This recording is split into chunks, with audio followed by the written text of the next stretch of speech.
It's a nice night for football. Baylor won the toss. They want the ball.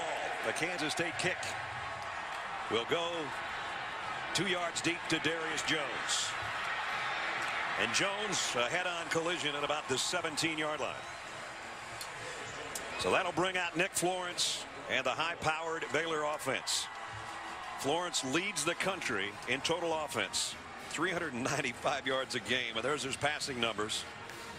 Well, last week up in Norman, there was a 45-mile-an-hour wind, and I know as a quarterback that's the worst condition to play in as a passing football team and a quarterback. He did not have good numbers. It's a beautiful night tonight, and Art Briles fully expects his quarterback to be spot on tonight with his accuracy. Very little wind, if any, as they start just outside the 18-yard line. Low snap, but he got the handoff and only about a yard, and a flag on the first play as well.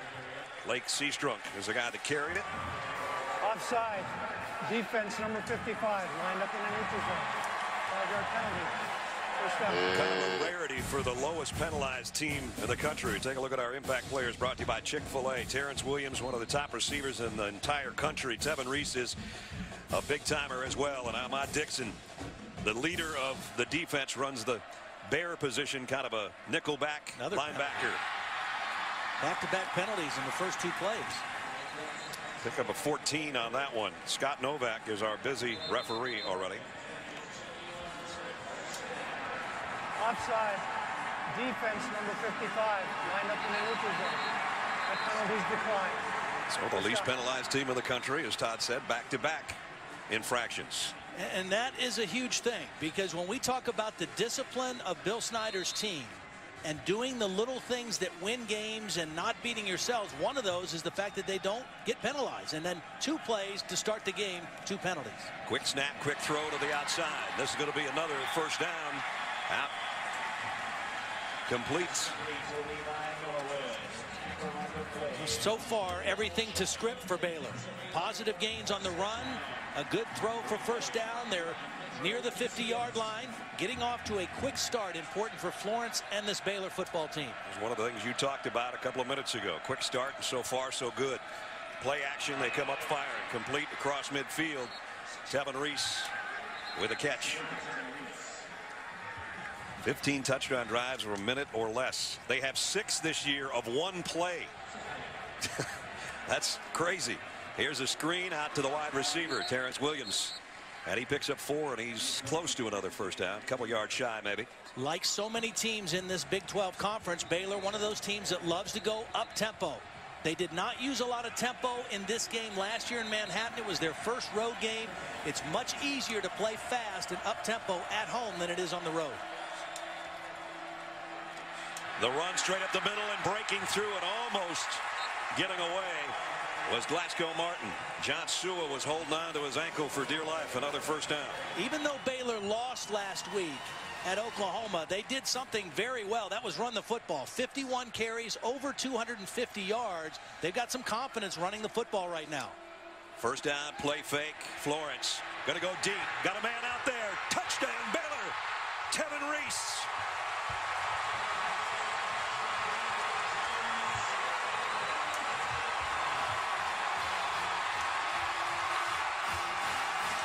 There's your quick start for you, partner. 38-yard touchdown. They get the inside receiver matched up on a safety. It's a little double move, fakes the post, the safety bit on it, and they get the big play to start the game. Again, no Ty Zimmerman. You got different guys in at safety. Early touchdown. Aaron Jones point after. Well, another drive of 2 minutes or less. In a minute and 56 seconds, Baylor lights up their crowd on their home field. Florence with a touchdown pass. 7-0 Bears. In a hurry, Ledge. Well, Holly mentioned with no Zimmerman, Dante Barnett would be one of these safeties that would be tested early. Here he is right here. Now watch Reese on the double move is going to freeze the safety, and that's all it takes is him to bite on it a little bit. Watch this double move right there. At that point, the safety is beat. Tevin Reese runs right by him. Excellent read by Florence. Beautiful call by Philip Montgomery going after the new guy right away. Zimmerman telling Barnett there's a lot of football left. Gave him a slap on the back. We'll see how he does the next time he's out there. But right now, Aaron Jones to kick off. Chris Harper and Tremaine Thompson are back deep for the Wildcats.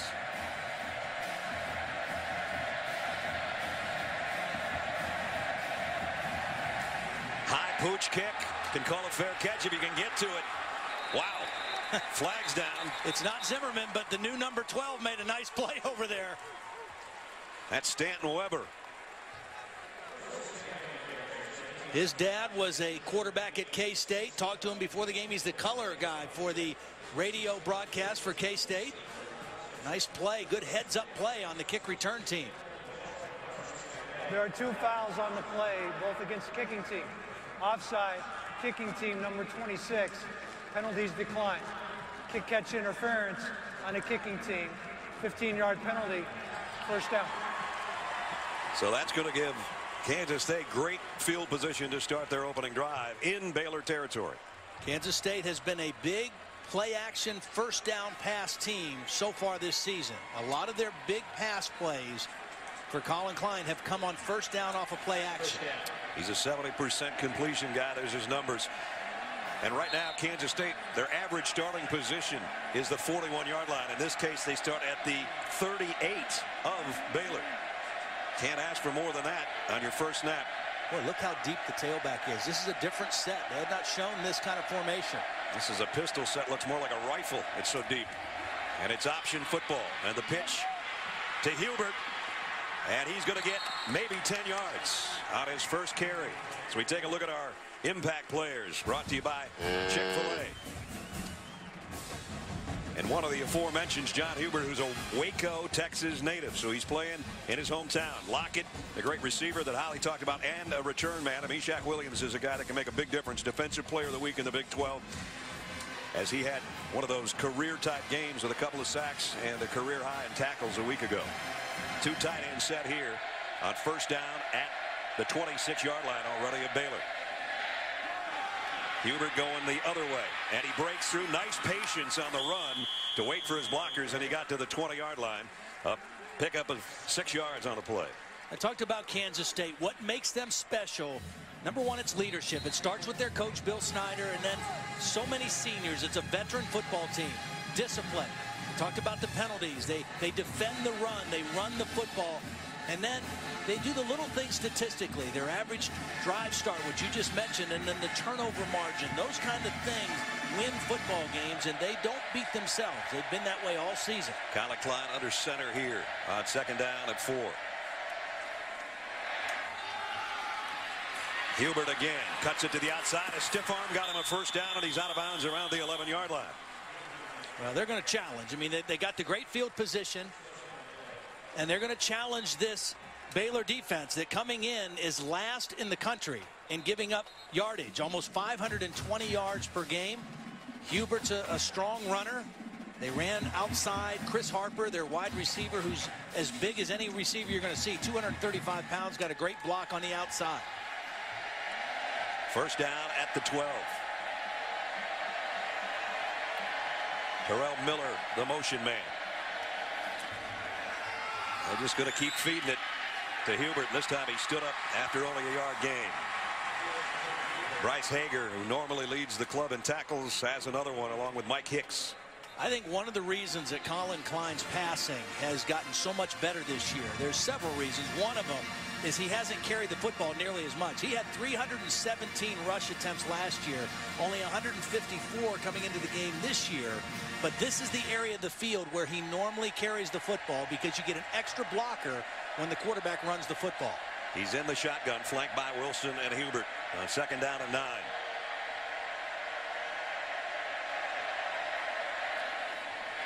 And he will run behind both those guys in the backfield with him, trying to weave his way down. He got about 3, but it's going to bring up third down and long. See, he's not flashy. We've seen a couple flashy dual threat quarterbacks this year already. Yeah. Braxton Miller at Ohio State, Johnny Manziel from Texas A&M. Colin Klein's not like those two guys running the football, but he's rugged and he's not afraid, and he knows how to find the end zone. 5 straight runs for Kansas State. Did they put it up here on third down and 6? They've got 5 receivers and Colin Klein in an empty backfield. If it's not a quarterback draw, he's throwing it.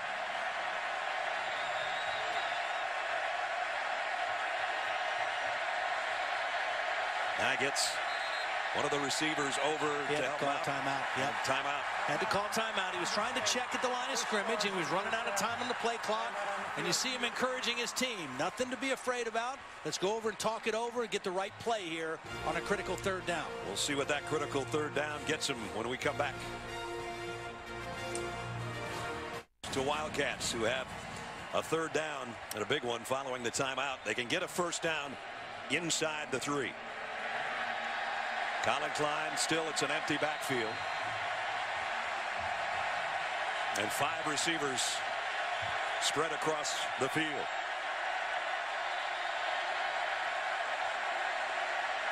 On 3rd down and 6, opening drive of the ball game for the #1 team in the country. Klein to throw. Double pumps, goes to the goal line. Touchdown. Terrell Miller. 8-yard strike. And we're a point away from a tie ball game. Well, this started with outstanding protection for Colin Klein. He had a chance to really survey things. They had 3 receivers over there. The middle guy is going to get right to the front of the goal line. It's a little bit of a clear out for him. Catches it, reaches behind, and gets the ball across the goal line. But it started with outstanding protection for Colin Klein to read that coverage. Colin Klein's 13th touchdown pass of the year. Extra point is good. Cantelli knocks it through.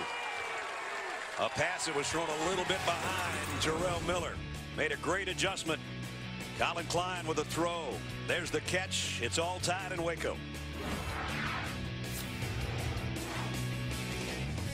Kansas State had to go in 6 plays to tie the game with Colin Klein's touchdown pass. You know, in our production meeting this morning, our director, Scott Johnson, asked me, do you think Baylor, because of the situation of the game, might try to be more aggressive, go with some onside kicks or fake punts or anything? And I didn't think so, because you didn't want to put your defense in those short field situations. And that's exactly what happened that first attempt, and a very easy touchdown for Kansas State. Of course, our director thinking like a coach. This kick will go to the 5-yard line. Goodley in the open field. Got a kicker to beat. Goodley down the sideline. Flags are down. He's going to go the distance. 95 yards, but again a penalty on the play.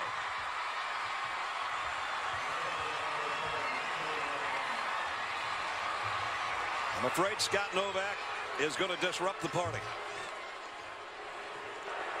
During the return, holding receiving team number 13. 10-yard penalty. First up. Michael Valdez on the special teams, and it negates a 95-yard touchdown. Well, but that's still a problem for Kansas State. Again, coming into the game, they don't get penalized. They've been outstanding in the kicking game, both in their return and in their coverage.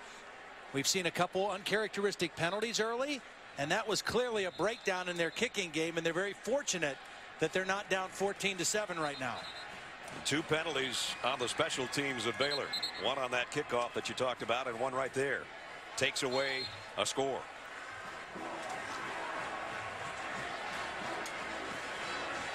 So instead of the touchdown lead, it's Baylor starting at the 25-yard line. Nick Florence perfect on the opening drive. Play fake, the quick throw on a wide receiver screen to Tevin Reese, and Reese gets it out for 5 or 6 yards, where Dante Barnett made the tackle. And again, Baylor without a huddle lines up in a hurry at the 31. Florence throws to the far side, tough catch, first down throw, and all the way out to the 45-yard line. Florence put some smoke on that one. He did. He's got a strong arm, and he's off to a good start. And you can see it in his eyes. You can see it in his body language. He's feeling it. One of the things Baylor does, very unusual, they have wide splits for their wide receivers, and they make a lot of quick throws to guys in space like this. After picking up 14, they pick up 6 more on that quick toss to Reese. I've never seen a team that puts their wide receivers this far outside the numbers, but they try to stretch that defense as far as they can and create as much space as they possibly can. On 2nd and 4, the play fake, the quick throw, and drops this time by Tevin Reese, or he would have had a first down. And he says, that's on me. Nice throw. And it was. First incompletion for Nick Florence, the senior out of Garland, Texas. But already again they're in Kansas State territory with a 3rd down and 4. They're 42% on their 3rd down conversions on the year. Empty backfield, 5 wideouts for Florence. Looking left, comes back across the middle. First down and quite a bit more to Goodley, the guy that had the kickoff return taken away. Boy, Florence looked left out and then came right back to the right. Yeah, did a nice job of using his eyes to move the coverage and then coming to his underneath target. Knew what he needed for the first down. And again, just the look in his eyes is he's feeling it tonight. He's a confident quarterback. We're 6.5 minutes into the game. He's got 109 yards throwing the football. These two quarterbacks are very similar. You know, they're both seniors.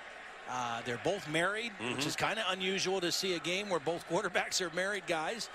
Both highly academic kids. And right now, both of them off to an excellent start in this ballgame.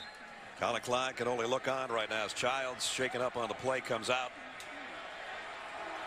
And a first down for Baylor. Pump fake across the middle. He had his tailback streaking down there, and he missed him. Incomplete. Arthur Brown was covering. See, what they like to do offensively is they do so many quick throws and real, you know, catch it and throw right now out in space to wide receivers, and then they pump fake those and try to take a shot down the field. That time it didn't work, but you have to be ready for that. This time Glasgow Martin flanks Nick Florence in the shotgun. 2nd down at 10. 3 wideouts to the near side, and it's going to be Martin, and Martin might have a first down. Glasgow Martin, a good size back, 220-pounder, and that should move the chains. They're not wasting any time, man. Ivory Wade is over that football. Again, they didn't use the tempo on the road at Manhattan last year in their first road game, but they're playing much faster in this one. It's easier to do at home, easier to communicate, and they've got it going right now. 8th play of the drive, 1st and 10 at the 27-yard line. Here's a little flare out to the tailback who makes some people miss and actually got a yard or 2 out of it. Lake Seastrunk. See, the thing I love about playing up-tempo is it forces a defense to simplify and give you standard looks and keep the same personnel on the field. But the problem with it is you have to make first downs. If you go 3 and out, it does no good to play fast. So you have to make first down. I'm not sure Kansas State got the one player off the field that they were trying to replace in their defense. If he got off, it was barely. I don't see a flag. But that's how fast that was happening. They tried to put one different guy on the defensive side, and that was the guy that was running off right there, Ryan Mueller. And I guess he made it to the sideline because there's no penalties. So it's 3rd down and 4. 10th play already of the drive. Bill Snyder saying you got to give our guys at least a chance to get players out there. I'm sure something to that effect anyway.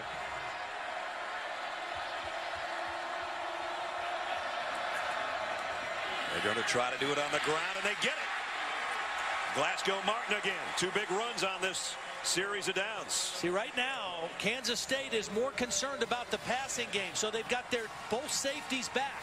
So it's a numbers game. The numbers say run the football. If both safeties are back, there's not as many guys around the ball. Run the football, and Baylor is paying for it. First down at the 12-yard line. And now it's going to be Florence. He's going to keep it, following his tailback and heading to the end zone. Touchdown, Bears.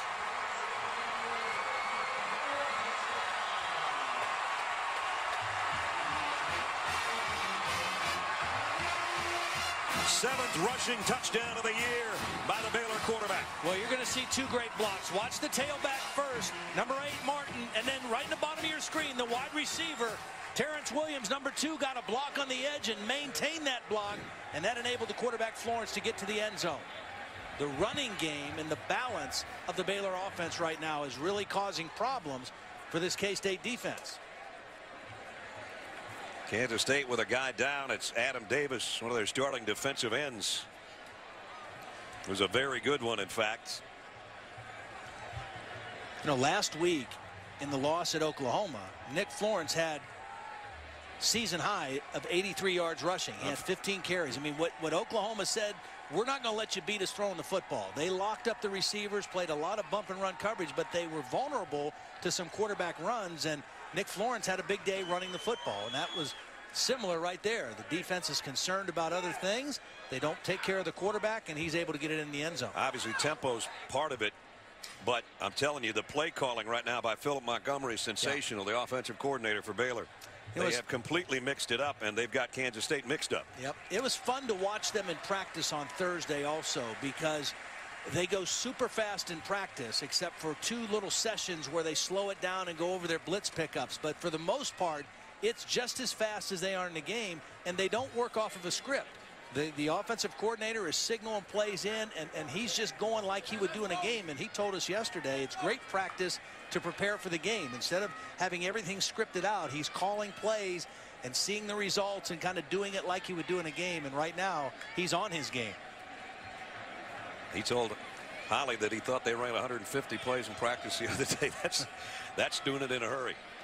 Again, they're helping Adam Davis, a senior out of Folkestone, Georgia, off the field. And that would be a big loss. He combined with Meshach Williams, a great player of defensive ends. They lead the club in tackles for loss and sacks. They haven't been anywhere near the quarterback tonight because right now Florence is throwing it so fast they're not even close to him. Aaron Jones to try to cap off another touchdown drive of 75 yards and 11 plays. And number 11 did it himself. A little over 3 minutes. Another quick scoring drive. Baylor Bears trying to pull the upset. They lead again 14-7.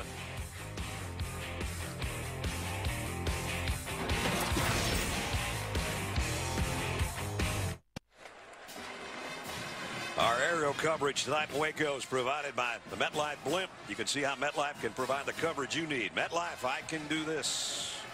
We talked about Nick Florence needing to get off to a great start. He's got 1 passing touchdown. This is a running touchdown, but they got away with one here. I mentioned Terrence Williams, a wide receiver, got a good block. Here he is up right here. He can get away with a hold on this one. I mean, it doesn't get called. He has his hand on the back of the jersey. They don't call it. Florence gets in the end zone, and Baylor has a touchdown lead.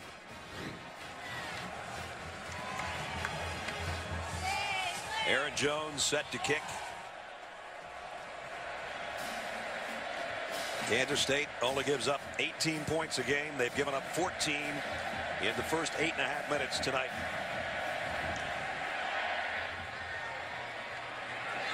Deep kick, and Kansas State will take a knee as we check in with Reese Davis. Reese? Brad, time for our Dr. Pepper conference update. Also in the Big 12 tonight, Oklahoma making the trip to Morgantown. And West Virginia still challenged to tackle. Landry Jones to Jalen Saunders, and Saunders took it to the house. Oklahoma just scored again after this one, and now they have a 24-10 lead. Jones 15 of 20 for 240 in the first half. All right, thanks, Reese. Same conference, different teams right here, and Baylor up on the #1 team in the country by a touchdown. Colin Klein, nice play fake. And down he goes. Bryce Hager, the middle linebacker, with a sack. It's a little bit of a delayed blitz, and it fooled. He's right here in the middle. He's going to pause a little bit and then come through, and they're not able to pick him up clean. It's only 5 guys rushing, but Hager kind of got lost and is in for the sack.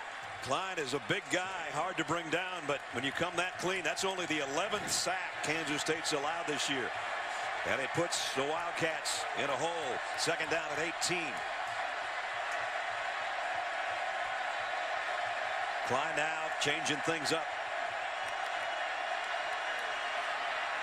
Throws far side, complete. Not getting back to the original line of scrimmage, though, is Chris Harper. Now that's a big-time tackle out there by Joe Williams, because, again, we talked about Harper, 235 pounds. There's not many bigger wide receivers, and the thing with him is if you get him the ball and he breaks a tackle, he turns a short pass into a big gain. Excellent tackle out in the flat by Joe Williams. Well, they're good on third down, 50%, but they have to earn this one. Third down and 11.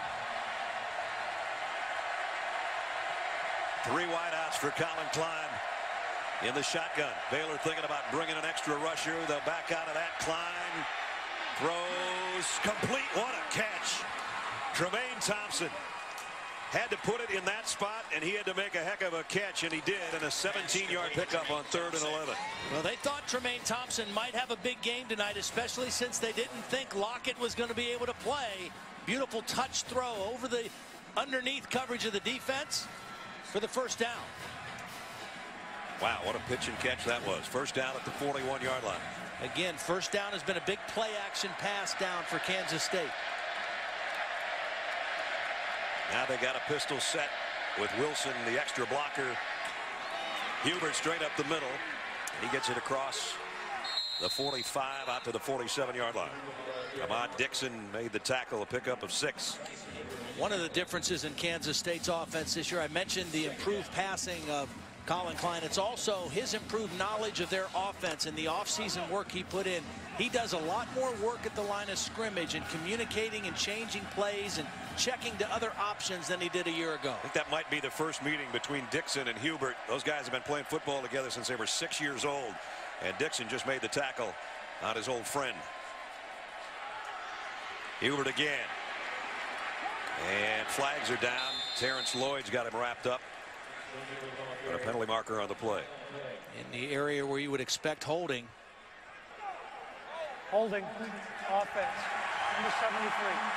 10-yard penalty. Second down. There's Jalen Hubert.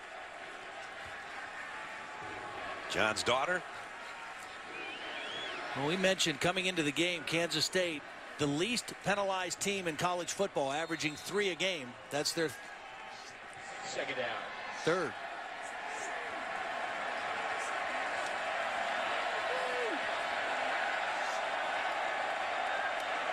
Second down at 14.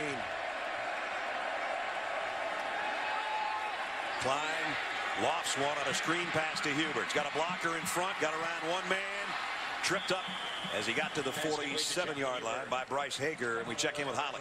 Well, guys, as you mentioned, John Hubert is from Waco, Texas, here visiting with the Kansas State Wildcats. I talked to him before the game, and he said he grew up about 10 miles away from this stadium where he's playing right now. I said, how fun is this and how exciting is it? And he looked at me and said, oh, this is fun. I've got 30 to 40 friends and family coming to watch me. He really meant to show out and have a good game tonight in front of his hometown fans. Got a good start here in the first quarter. Third down and 4. All 3 wideouts to the near side for Colin Klein.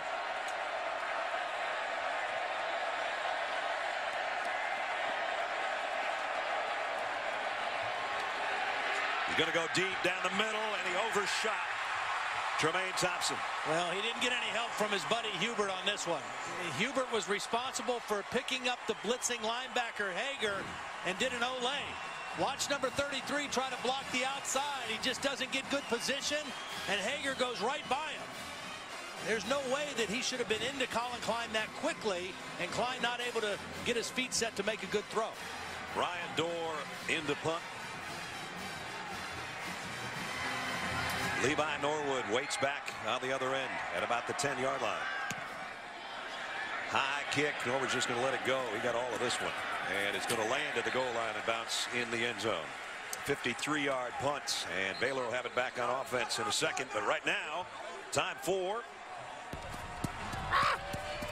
our Aflac trivia question. Kansas State ranked number 1 in the BCS for the first time in school history. What year did Kansas State win its first ever bowl game and finish the season ranked in the final AP poll? See if that confuses you as much as it does me. Out to the 25. So far, Kansas State has not been able to slow down the Bears offense. And with 2:33 remaining, the ball should be at the 20-yard line, shouldn't it? Not at the 25. That wasn't a kickoff. That was a punt. There we go. Part of the problem for Kansas State, again, remember they're playing without their starting safety, Ty Zimmerman. And that's a big loss. And so they're playing right now to protect against the pass and to help out the other safety who's in, Dante Barnett. So they're playing with 2 safeties back here.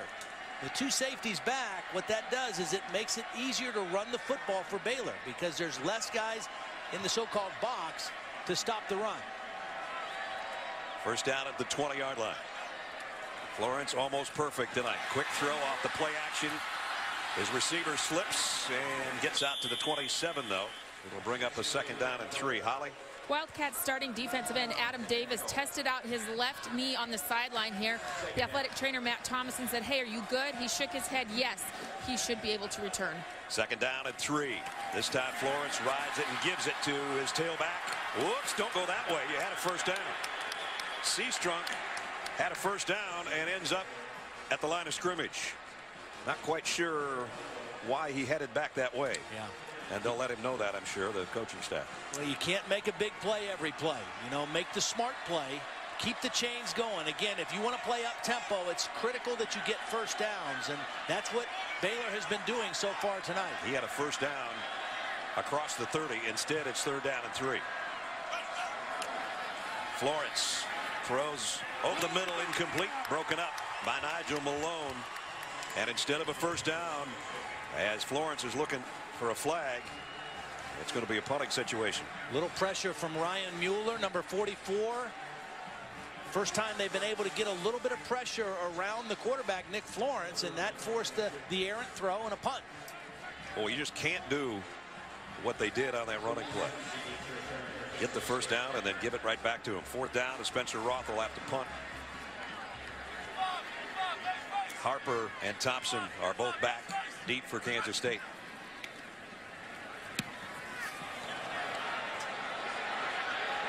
This one's going to bounce at the 30, and Kansas State will have to let it go. And now it's been touched by Baylor. And I think they'll put it down at about the 28-yard line. Well, these two guys, Tim Tebow on the left, Colin Klein, they remind me so much of each other. Both of them had a little bit of a hitch in their throwing motion, but as seniors, incredibly efficient throwing the football. And then their ability to improvise and run. Neither one of them flashy, make you miss kind of runners, but rugged, hard guys to tackle in the open field, and especially in the red zone. They became like a fullback, running the football in the red zone, and extra blockers available, and then both fiery leaders on the sideline, on the field. Very, very similar people. One won a Heisman. This guy right now would be the leader probably for that trophy. Nice hit on the tight end Travis Tannehill as we check in with Reese. All right, Brad, Taco Bell studio update, Stanford and Oregon. After Marcus Mariota had a 77-yard run on this drive, Shane Scove stops him on 4th and 1. And right now, Stanford is driving. If you want to flip over to ABC and watch that game, you can watch our game on your Watch ESPN app. 2nd and 4. Klein's going to keep this one, and Collins got a 1st down as he backpedals across the 40 out to the 42. He's such a patient runner. You know, I think he knows his skills. He knows that he's not going to be a guy that's going to outrun a lot of people. Look how patient he is, getting right on the hip of his lead blocker piece, had his hand on his hip, and just follows him right into the hole.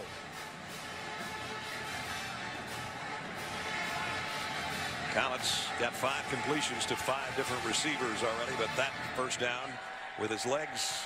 Final seconds of the 1st quarter. And an exciting 1st quarter. They're just going to regroup here and let the clock wind down to end the first 15 minutes. Baylor by a touchdown at the end of 1. Baylor Bears just trying to get to 5 wins on the season and trying to spoil the Wildcats' year.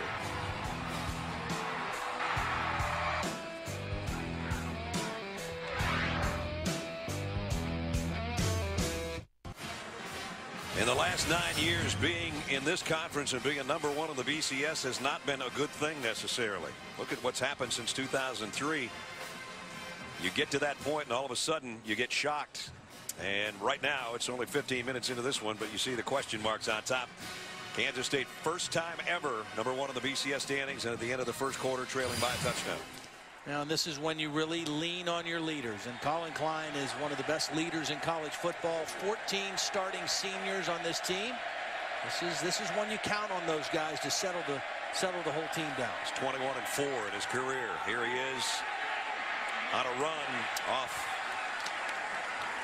kind of a zone read. He got a couple of yards. Terrence Lloyd made the tackle. Bring up 2nd down and 8. Brad Nessler, Todd Blackledge, Holly Rowe, and our ESPN crew. We're in Waco, Texas, Floyd Casey Stadium, where Baylor is a touchdown up on the #1 team in the country. Scoring drives of 75 and 82 yards for Baylor. Their defense doing a pretty good job making Kansas State earn everything. Kansas State's touchdown drive only went 38 yards. If you're Kansas State now, you got to try to get Harper, your big wide receiver, involved a little bit now. Klein to throw, pump fake on a stop and go, deep sideline, and it's intercepted. Picked off back of the 21-yard line. And it's Joe Williams.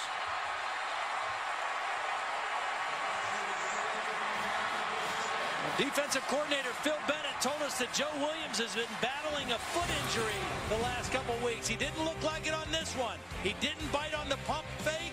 He stayed right stride for stride and made a nice play on the football as they tried to get the ball to Harper.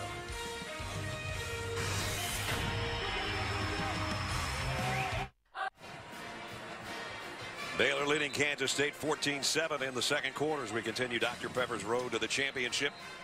A little while ago, we asked you our Aflac trivia question for the Knights. #1 of the BCS for the first time. What year did they win their first ever bowl game and finish a season ranked in the final AP poll? 93.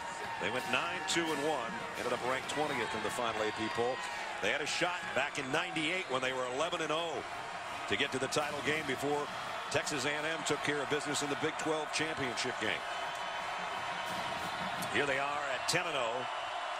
But down a touchdown as Baylor takes over on the interception.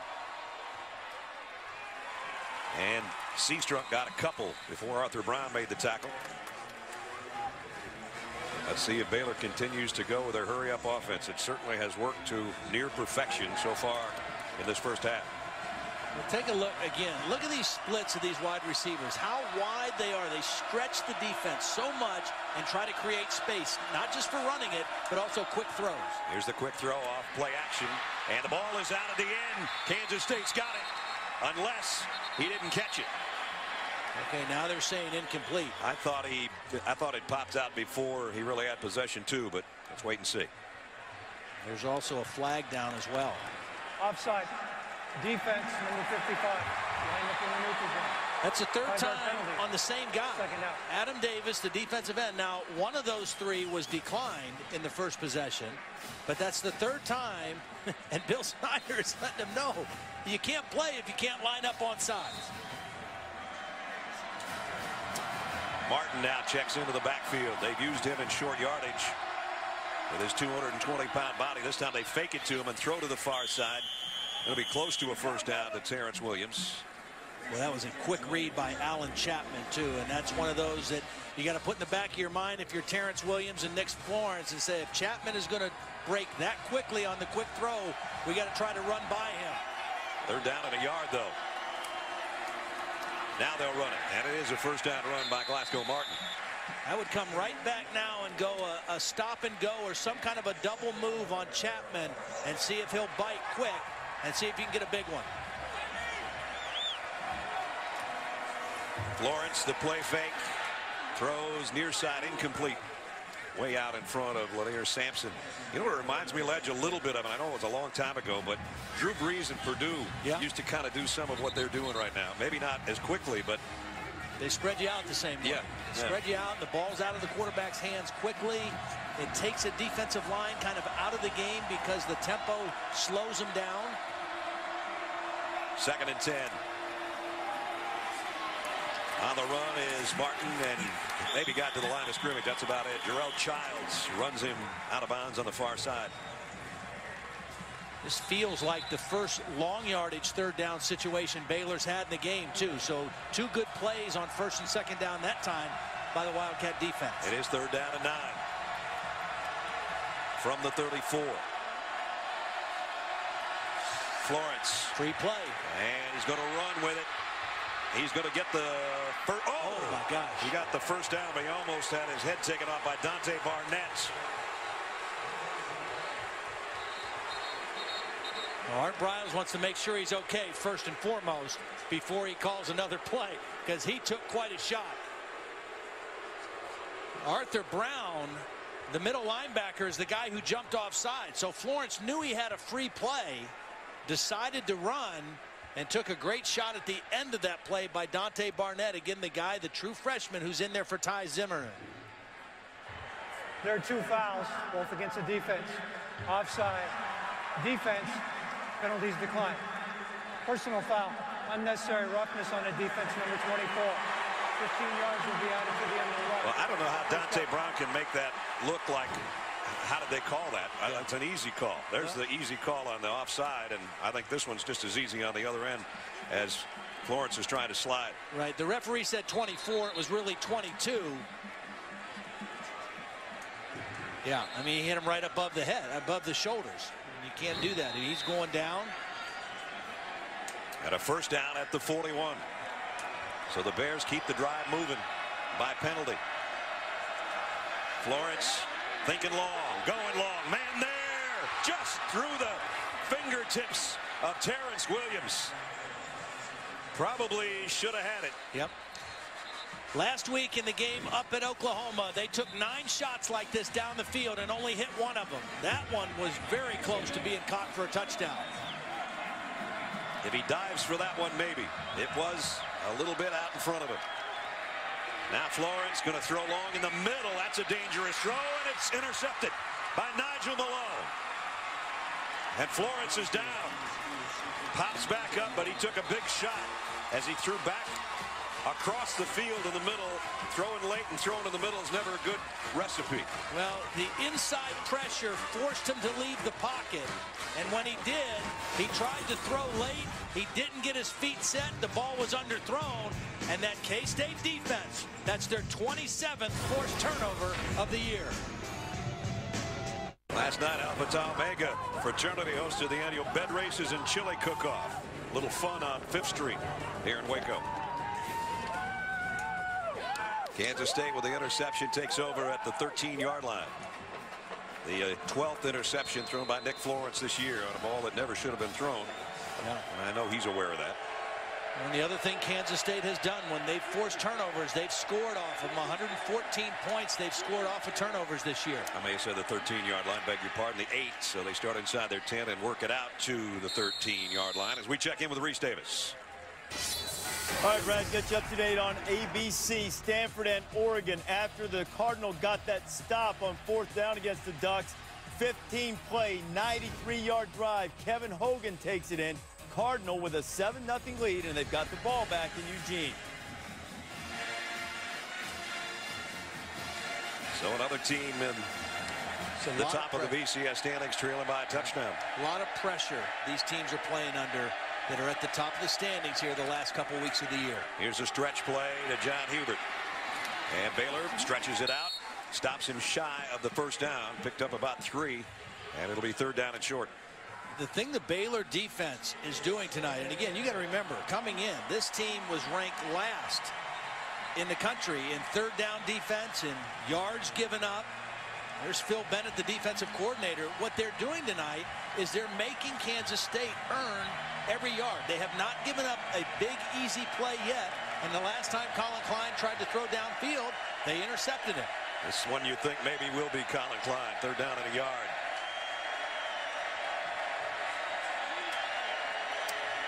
It's a run for him all the way, and he didn't get it. Gary Mason's on the bottom of that pile, and it's 4th down and a yard. There's not a very big defensive front that Baylor has, but a quick stunt, a quick slant. They were able to beat the offensive line to the punch and stop Colin Klein short of the 1st down marker.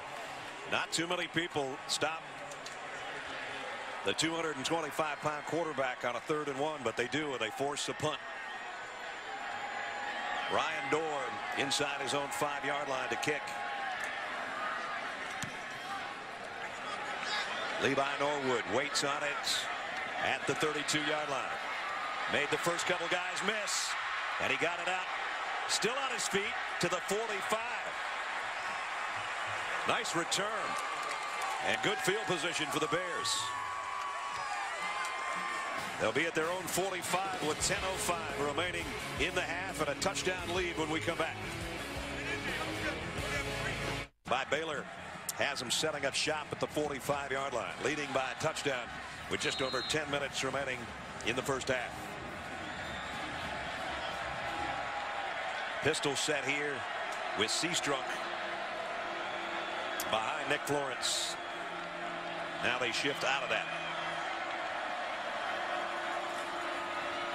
It'll be Seastrunk up the middle for a couple. Gang tackled by the Wildcats. First two drives, Baylor with long scoring marches. The next two, only 25 yards, a punt, and then the interception a few moments ago. Well, this is a good Kansas State defense. I mean, make no mistake about it. But the good thing for Baylor is they got on top, which they needed to do to make Kansas State play from behind. Play with the lead if you're Baylor. They fake the fly sweep, and Florence goes down for a loss of about a half-yard.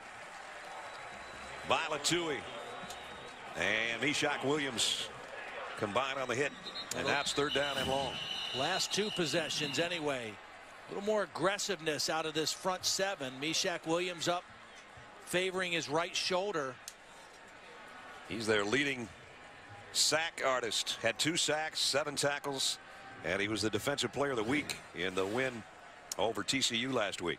Well, he's the guy who collided with the back. Goodly. And it was that right shoulder right there. Oof. So they're helping him off. They've already helped Davis off. He's since come back in, and now the other defensive end goes out shaken up. But the problem now, that's your best pass rusher on this 3rd down and 8 that has to come out for a play at least. Baylor tonight's 4 for 4 rushing on 3rd down. You would think they're going to have to throw this one on 3rd down and 8s. 4 wideouts. Kansas State thought about a corner blitz, and now Florence just takes his time, walks up to his line.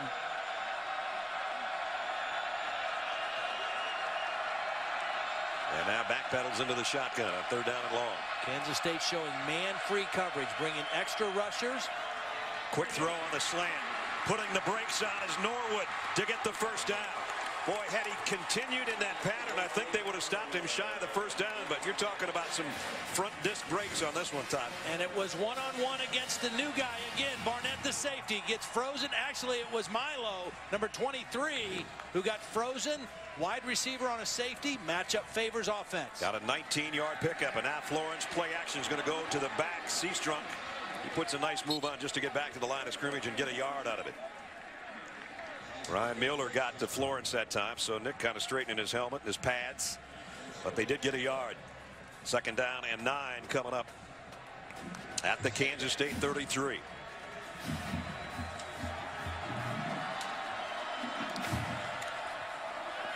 Throw out, wide receiver screen is complete. Around the 26-yard line, Lanier Sampson with the catch, and it's 3rd and short.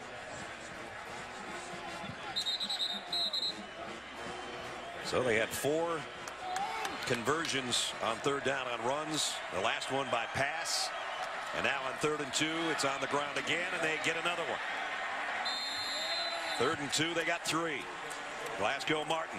Again, it's a numbers game, and whether you run or pass. If K-State shows 2 safeties back, that means less people around the ball, and so you run the football. That's why they're having success on 3rd down. K-State is concerned without Zimmerman trying to protect their new safety in the game. They keep their safeties back. That means run the football. And now a fumble. I think Florence got back on top of it. Glasgow Martin dropped it, and Florence still tucking a shoulder in there. I'm sure they had the football. A little problem with the mesh here. You want to ride this out, read it, make a decision to pull it out the last minute or keep it with the back. Very fortunate they got it back because they're in scoring territory right now. With 2nd down and 14, backed up to the 27-yard line. K-State jumped, free play. Florence going to the end zone. Jump ball intercepted at the goal line, but I think it's going to be negated by an offside penalty. And it might have been Meshach Williams, who had just come back in after hurting his shoulder, who jumped. Offside. Defense number 42. Well, Adam Davis has jumped off 3 times. Arthur Brown jumped off once, and now Meshach Williams, the other defensive end, jumps off sides. You got to just watch the football. You can't listen to the quarterback. Watch the football. Stay on sides. There's no noise problem because when the offense has the ball at home, the crowd is quiet. So, I mean, there's no excuse for these mental mistakes and penalties that Kansas State is getting hit with tonight. 40 yards worth on 5 penalties, 4 of them on the defense. Brings it back to 2nd down and 9. Nyber, the tight end, on the left side, a stand-up position. Blitz coming. Florence throws to the end zone. Touchdown, Terrence Williams.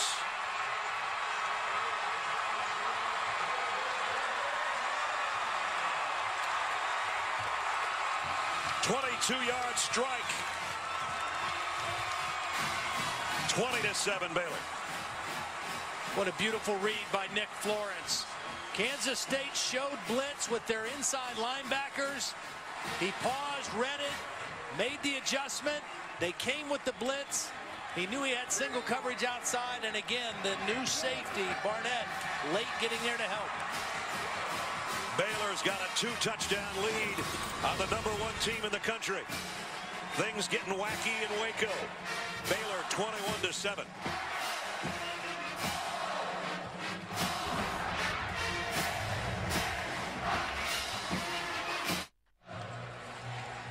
"21-7 Baylor," as we take a look at our Mitsubishi Motors Drive recap. Todd? Well, on this last touchdown, what Florence saw is he saw these linebackers showing blitz. So he knows he's got single, and then this safety, again, the new guy, Barnett, is going to take a bad angle to try to help the corner. They pick up the blitz. He throws the post pattern. The safety undercuts it. Bad angle to help the corner. And it's a touchdown for Baylor. And Nick Florence is seeing it. He's feeling it. And he's throwing the ball accurately. First touchdown drive, he was 5 for 5. That touchdown drive, he was 4 for 4. There's his numbers as they went 55 yards in 8 plays in a little over 3 minutes. He's made one bad decision tonight. That was the interception. Yeah. That was the only bad decision. A ball he shouldn't have thrown, but he's bounced right back. And he's got his team with a 2-touchdown lead. Aaron Jones to kick off. This one will be returned from the 2. Tremaine Thompson. Thompson following his blockers, but he only gets out to the 22-yard line, and that's where Kansas State will go to work after we check in with Reese Davis. All right, Brad, time for SportsCenter right now, presented by Discover Card. And boy, Notre Dame could have a very profitable day. Irish rooting for Baylor and Stanford. Sierra Wood ran through Wake Forest. 38-0 was the final. Wood only 11 carries, but went for 150 yards. You know Notre Dame is watching this one. They're watching Stanford and Oregon, and they're liking what they see right here in Waco. Baylor a 2-touchdown lead over the #1 team in the country. Klein, it's in and out of the hands of Angelo Pease. And we check in with Holly. Well, just before that kick, Bill Snyder, the Kansas State coach, was speaking with the referee, Novak. He was complaining about the way the Baylor center is snapping the ball. He's saying that the center is making a false movement that looks like he's snapping the ball, and that is what is causing them to have all these offside penalties tonight. Guys, that's crucial because that last penalty negated an interception. There may not have been a touchdown, so we'll see if they get that fixed. And we'll see if Bill gets a call or two before the game's over because of that. 2nd down and 10. Klein throws complete. Oops, incomplete. That's the second one intended and targeted for Pease, and he should have had that. He was thinking about where he was going with the ball and forgot to take it with him. Yeah, the first one wasn't a great throw. This one was an excellent throw. If he catches it and doesn't run a yard, it's a first down and new life for the Kansas State offense. As it turns out, it's 3rd and long again against this rejuvenated Baylor defense. Harper and Lockett come out to the near side on 3rd down and 10.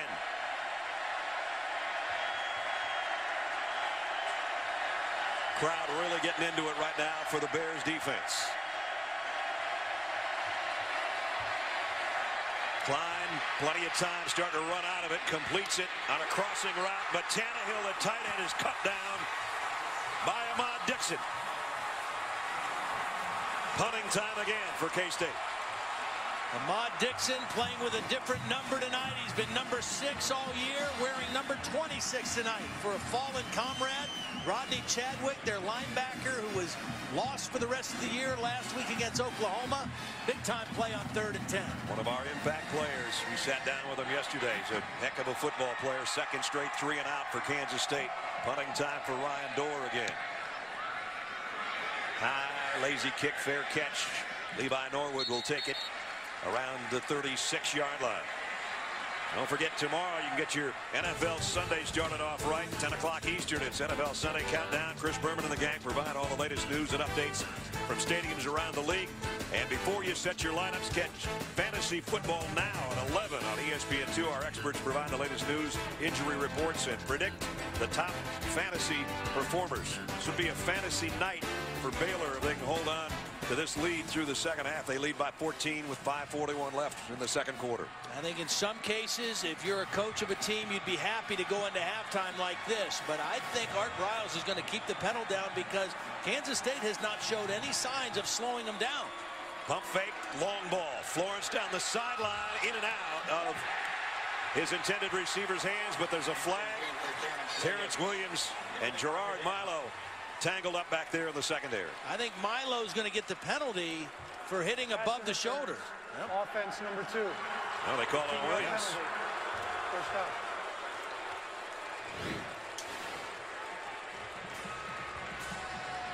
Chapman doesn't bite on it. Good position by Chapman. There it was. The push on the back of Chapman. That's a good call. He pushed off to make a play on the football. That's the right call. So that backs it all the way up to the 21-yard line for Baylor. Now Nick Florence needs to be smart. He needs to take care of the football. Again, that was one of the keys. Take care of the football against this very opportunistic Kansas State defense. Remember, he's thrown 1 interception already in the half. Here he gives it off to his tailback. Almost a horse collar tackle on Seastrunk by Randall Evans. But they get back part of that penalty.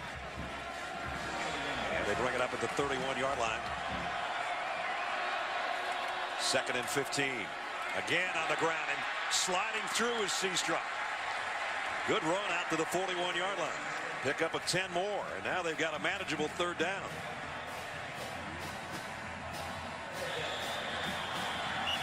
Going in a hurry. Timeout. Kansas State's defense wants to try to regroup and prevent a 3rd down and 5. With exactly 5 remaining in the first half. Timeout.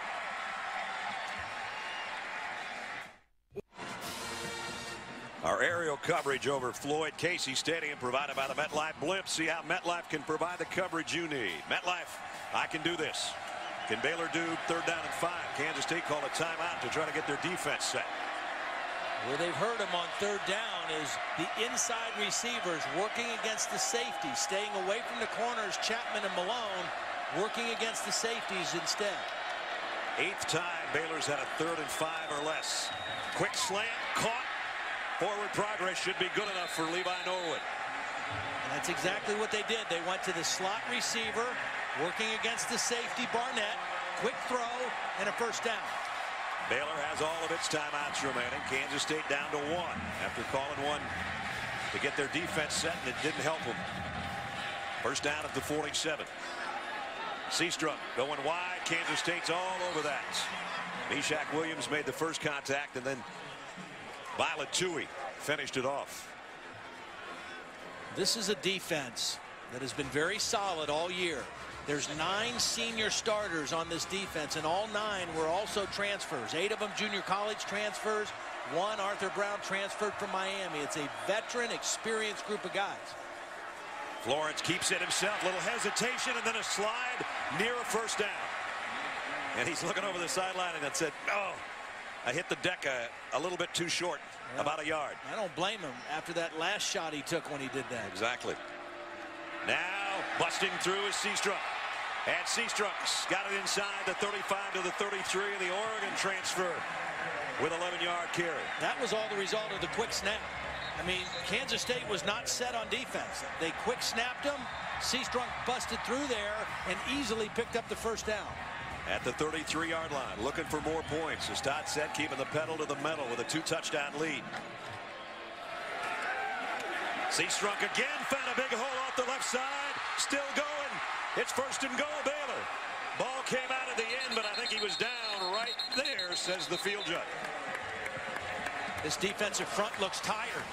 Seastrunk looks winded, but the defensive front of Kansas State looks really winded. They're not getting down in their stance. They're not getting off blocks. And they're having all kind of problems. 1st and goal at the 7-yard line. Under review. Last play is under review. We'll take a look at it here. Ruling on the field. Runner's knee was down before the ball came loose. And it sure looked like it was. Yeah. Looked like both knees were down. I don't think the Kansas State defense is used to being on the field this much in the first half. You know, their offense is a ball control, possess the ball, time of possession offense. And they have not been able to do that tonight. Like you said this morning when we were talking about it, Kansas State time of possession means something to them. To Baylor, they don't care. Right. No, they want to score After fast. review, the runner's knee was down before the ball came out. The runner's knee went down with possession at the 6-yard line. She'll be 1st and goal at the 6. Baylor has now run 43 offensive plays in the first half. That is a lot for this Kansas State defense. And again, they're not used to being out there this much. Baylor averages 80 plays a game. And they're on pace for more than that. And they're on pace for more points right here. 1st and goal at the 6-yard line. Glasgow Martin checks in to join Florence in the Baylor backfield. Still 3.5 minutes remaining in the quarter. Doesn't take Baylor long to move it down the field. Everything's clicking, including being almost perfect on 3rd down conversions tonight. From the 6. Second effort gets Glasgow Martin to the 2-yard line. Glasgow Martin on the carry. Trials with the tackle. Art Briles looking on. 2nd down and goal for his Bears at the Wildcat 2. Martin is in. Now the ball is out again, but it's a touchdown. Ball just has to cross the plane in the possession of the runner, and that's what they're ruling. Martin is their bigger back, 220 pounds. Nice job by Cyril Richardson, the left guard, leading that play up through there. That's clearly a touchdown. The 44th, 45th play of the first half for the Baylor offense against a tired Kansas State defense. With 2:54 remaining in the first half, it's 28-7 unranked Baylor. How about this, Reese Davis? Well, a shocker going on in Waco. Primetime pulse right now on ABC. Stanford and Oregon are now tied. Stanford went for it on a 4th and 1, had Ryan Hewitt wide open. Hogan short-armed it. Oregon walked down and scored. Game momentum's changed there a little bit. Vanderbilt and Tennessee's on ESPN2, and James Franklin's team opening up a can on the Big Orange right now. Number 2, Oregon's got their hands full with Stanford. And boy, does number 1 Kansas State have some problems in Waco right now. 28-7 Bears. Just went 64 more yards in 9 plays. Under 3 minutes to get another touchdown.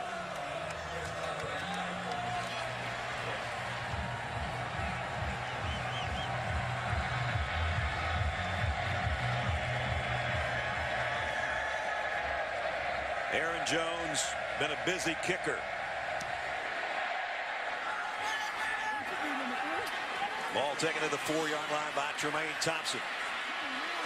Thompson, a little convoy up the sideline. Then he took a helmet right in the chest from Ahmad Dixon on the special teams. Well, Colin Klein, it started out pretty good for him. He was 5 for 6 to start the game, including a touchdown pass. That made the score 7-7. But since that point, a little bit more of a problem. He underthrew this pass, trying to go deep, was intercepted. And when he's tried to run the football, the Baylor defense has been pretty locked into number 7, not allowing him to get to the second level and make big plays. Good starting field position, though, at the 37 for Kansas State. They'd like to get any kind of points before the break. Klein pump faking out deep, ball down the middle. He's got a man there, and it's caught by Chris Harper.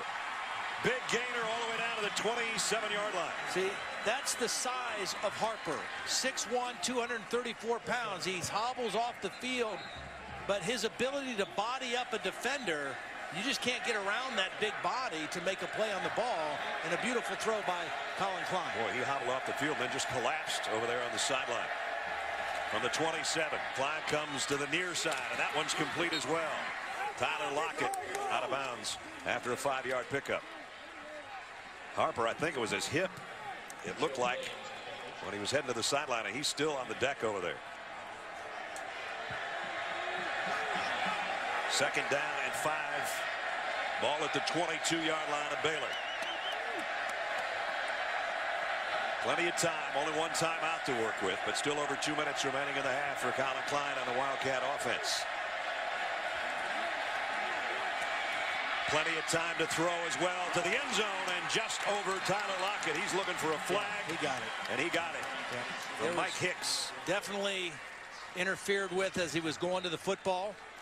Excellent protection up front by K-State. Gave Klein a chance to really take a look, a long look at the defense. Pass interference. Defense number 17. 15-yard penalty. First down. That 15-yard penalty takes it down to 1st and goal. Lockett working the middle of the field against the safety. Definite contact before the ball got to the receiver. Todd Harper's back in there, up to the top of the screen, so he's all right. Big body, can run slants with him. It's hard to get around him on a quick slant. 1st and goal, Kansas State. Again, plenty of time for Colin Klein to throw. Threw short, and he threw it right into somebody's hands. Gary Mason, I think. Lucky that wasn't intercepted. Yeah, it looked like he was trying to come off to his dump off, which would have been Hubert, but he almost threw another pick. He was trying to just dump the ball off to his safety valve. Hubert didn't get that ball up high enough. 2nd down and goal. Lockett goes out. He's the slot man to the top. Baylor thinking about blitz. Again, they like double slants. If they sense blitz, they like double slants out here. Let's see if that's what he checked to here. Baylor thinking about bringing it. And they're going to. Klein, there's the slant. There's the touchdown to Chris Harper. 7-yard scoring pass. And just like that, Kansas State answers. See, when they read blitz, that's what Colin Klein likes to go to. Baylor showed their hand too soon with the blitz. You got double slants, and you got the big receiver with the big body. Just hard to defend that one-on-one near the end zone. Huge touchdown with 1:47 remaining in the half. And it only took them a little over a minute to get it. 107 capping a 63-yard drive. Cantelli in for the point after. 28-14. With 1:47 left, a 2-touchdown Baylor lead, and the way they've been playing, it might not stay this score. Let's check in with Reese. A crazy night potentially in the BCS, Brad. Buick halftime report is not far away. The Duck Dynasty is on the line against Stanford. It has been a slow-paced Cardinal tempo so far. We have new Kings of LA as the Bruins get some business done and win the Pac-12 South. And also a shootout in Morgantown. Scores aplenty between the Sooners and the Mountaineers as the Mountaineers try to stop their free fall. We've seen this happen before at about this stage of the season. Todd mentioned it earlier. The pressure builds when you're number 1 or number 2 or number 3. Notre Dame handled their business today. Alabama and Georgia, both winners in the top 5 in the BCS. But number 2 and number 1, and in particular number 1 right here, in trouble. Trailing by 2 touchdowns. Cantelli, who just hit the extra point, set to kick away. Antoine Goodley already had a 95-yard kickoff return for a score, negated by a penalty. And here's another high pooch kick. Taken by one of the up men at the 23-yard line, and he gets out to about the 28. And again, the BCS standings brought to you by Tostitos. There you see Notre Dame a shutout of Wake Forest. Alabama no problem with Western Carolina. Georgia Southern. Georgia took care of business in Athens. But here you go, partner. Yeah. Number 2 and number 1 are both in trouble. We've seen this happen many times. And it's interesting, you know, Oregon struggling with the strength of Stanford, which is their defense. And right now, Kansas State struggling with Baylor, and the strength of their team is the offense. And you said at the top of the show, Art Briles said to us yesterday, you know what, we got a good football team. Not many people think it, but we think we're a lot better than our record has shown, and they've played like a good football team tonight. Seastrunk picks up a couple. We're down to a minute and a half. Again, Baylor's got all of its timeouts remaining. Nick Florence has been sensational. One bad throw, and that's it. And he's looked like the nation's total offense leader that he is and was coming into this game. Here he is to throw. Wide open man, and he dropped it. Lake Seastrunk, and he's going, oh man, I had some green grass in front of me too. Well, if they don't convert this one now, Kansas State has a chance to get the ball back again right before the half. Remember, Kansas State will get the ball to start the third quarter. You mentioned how huge that last touchdown was that Colin Klein got him in the end zone to make it a 2-score game. 9 out of 10 on third down conversions for Baylor tonight. Third down and 8 here. Empty backfield for Nick Florence, who has a look to the sideline. 5 wide receivers will be out in the pattern here. Going right all the way, completes it, but can he get to the first down marker? No. Nice open field tackle by Dante Barnett, who's been picked on tonight. He drops Tevin Reese shy of the first down. I think Kansas State used their last timeout. Third and final of the first half. 30-second timeout. 30-second timeout with 1:04 remaining in the half. Nick Florence, the senior out of Garland, Texas. How about the game he's had in the first half? He's played beautifully. You mentioned it. One bad throw. It got picked off, but he has been sharp. He's been in command. They've mixed the run and the pass beautifully. A beautiful game plan by Philip Montgomery, and Nick Florence has executed it. 18 out of 25 through the air. You saw that 12-yard touchdown run. That was the last touchdown pass. There's the quarterback comparison. Well, Nick Florence in the Baylor offense leans on the pass more than Colin Klein and Kansas State, but he has definitely had the better of it the first half. Now remember, right now, Kansas State called that timeout to set up their punt return. They are second in the nation coming into the game in punt return, averaging almost 24 yards per return. Problem is Lockett's usually the guy that's running them back. Jermaine Thompson is the deep man. Not that he's not dangerous. Spencer Roth's punt is a dandy. Jermaine Thompson all the way back to the 13-yard line. Weaving through traffic. Thompson out to the 31-yard line. Well, tensions here are at their peak. Same with NASCAR. Kozlowski and Jimmy Johnson, the final race of the season to determine the championship and earn a spot in history. NASCAR chase for the Sprint Cup. Ford EcoBoost 400 at Homestead, Miami. Tomorrow, 1:30 Eastern on ESPN. These guys have been mixing it up, not just on the track, but in the pits with their crews. It'll be fun to watch tomorrow, 1:30 on ESPN. This has been fun to watch in the first half. Colin Klein's got 51 seconds to work with without any timeouts. First down at the 31. Klein pump fakes. Now comes back to the right side. And out of bounds after a 7 or 8 yard pickups, Jermaine Thompson. Pretty good coverage by Baylor. Right now, if you're Phil Bennett and the Baylor defense, you're saying, guys, keep everything in front. Don't let them get behind us. Don't give up a big, easy play. Make them work it all the way down the field with no timeouts, and then hope that they have to try a field goal at the least. Second and short, they'll try to get the first down, and I don't know whether or not John Hubert did. He's about a yard shy of the first down with 40 seconds remaining. So now it's 3rd and 1. First of all, you got to get the first down. Which could mean a Colin Klein run here. And then maybe spike it, or at least set up in a hurry. 3rd down a yard. He didn't get it on 3rd and 1 the last time he tried. And this time he's got it. And he gets out across the 45 to 46. Clock will stop until they move the chains. And they're going to clock it. And he goes under center. Stopping it with 33 ticks remaining. So they'd like to at least give Cantelli maybe a shot at a field goal if if not more. And there's Anthony getting ready to warm up on the sideline.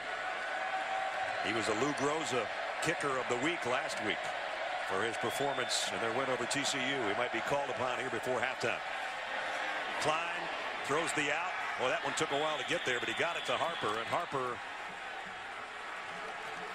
slides out after a 9-yard gain. Have to work the sidelines, you know, and again, Baylor is trying to keep everything in front. No cheap ones over the top. Klein, this one he's going to take off. He's got some green turf in front, and he'll get out of bounds with the first down at the 41-yard line. Saw in that graphic of Cantelli's career-long 54 yards. That was against Oklahoma last year. His longest this year is 42. But he knows he can hit it from that far by what he did against the Sooners. 21 seconds remaining. Klein pressured from behind. They got a hold of his jersey, but he got the throw complete to his tight end, and he's got another first down. What a great play. The strength of Colin Klein. They did have his jersey, stayed in there. Terrence Lloyd was the guy putting pressure on, but couldn't pull him down before he made the completion. In fact, his jersey sort of hanging from behind by the handful they had. But a first down at the 28-yard line. Klein loads, goes, trying to get it to Harper. No flag. Harper thought he was held. Ball ends up harmlessly in the end zone. Well, there was a collision for sure. I'm not sure if it was a mix-up or what. Harper going with the double move, the stop and go, and there was a collision. I'm not sure if it was interference or not. Ran into Chance Casey on the double move. 9 seconds all that remains now till halftime. You got to go to the end zone and then try to take the field goal. Klein, don't take too much time though. Throws, caught. Going out of bounds is Thompson down at the 7-yard line. 21-yard pass play. You're right. Get the field goal here. Make it 28-17 if you can, and you get the ball to start the third quarter. Anthony Cantelli, 17 out of 20 on the year. This should be an easy one. A 23-yard attempt from the right hash.